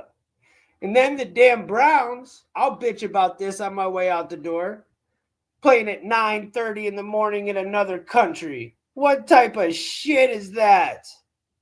Ryan, what type of shit are they on? Do they think I'm waking up at 9 a.m. to watch fucking football on Sunday? Hell no, I'm staying awake. There's no fucking way I'm waking up at 9 a.m. to cheer for the Browns in another country. That's so fucking weird to me. No fucking way, dude. It's just not happening, dude. And then the Indians losing, man. It was a heartbreak. I was so excited for it. I was like, yeah, we're gonna go to the World Series. I was all excited as shit. It was another heartbreak for Cleveland, man. You know. Another stab in the heart for a Cleveland fan. That was why I didn't know if I was going to be able to go live, because I was pissed off from the loss. But he said, Jags Duval. You're a Jags fan? Hey, much love. You guys got a cool no, not the Jags. I'm thinking of the Panthers. Never mind. Hey, do your thing. Is what's his name sucks, kind of, doesn't he? No? Travis Hunter? I'm glad the Browns didn't swoop him. That's all I know. But there's 33 people watching. I'm glad we didn't get him. We got the dude from Ohio State. He's balling, Judkins or whatever. He's looking nice. He's looking nice. I'm glad he's looking nice. We got that dude, the little Dylan guy. Bro, he's tiny. But he's starting. Hopefully he does well. Listen to the Jaguars, our team, only a mother can love. Oh man. Hey, look, the reason why I didn't talk shit is because I'm a Browns fan, dude. What can I really say? Fuck. I could talk shit if it was college, like some football shit. Yo, it's been sitting on 33 people forever. It's just been sitting at 33. All right, get off. It even was at like 33 in the view part. Like, all right, we're up off of it. Good, good, good. All right, y'all. Have a good night. Much love to you guys. I'll talk to y'all tonight. Y'all be good. Sub. Have a good day. Peace out, y'all. God bless. I am out. What's that? Who's this live about, son? Oh, man, you had to watch the beginning, brother. I'm 3 hours in, man. But y'all be good. Much love. Peace out. God bless.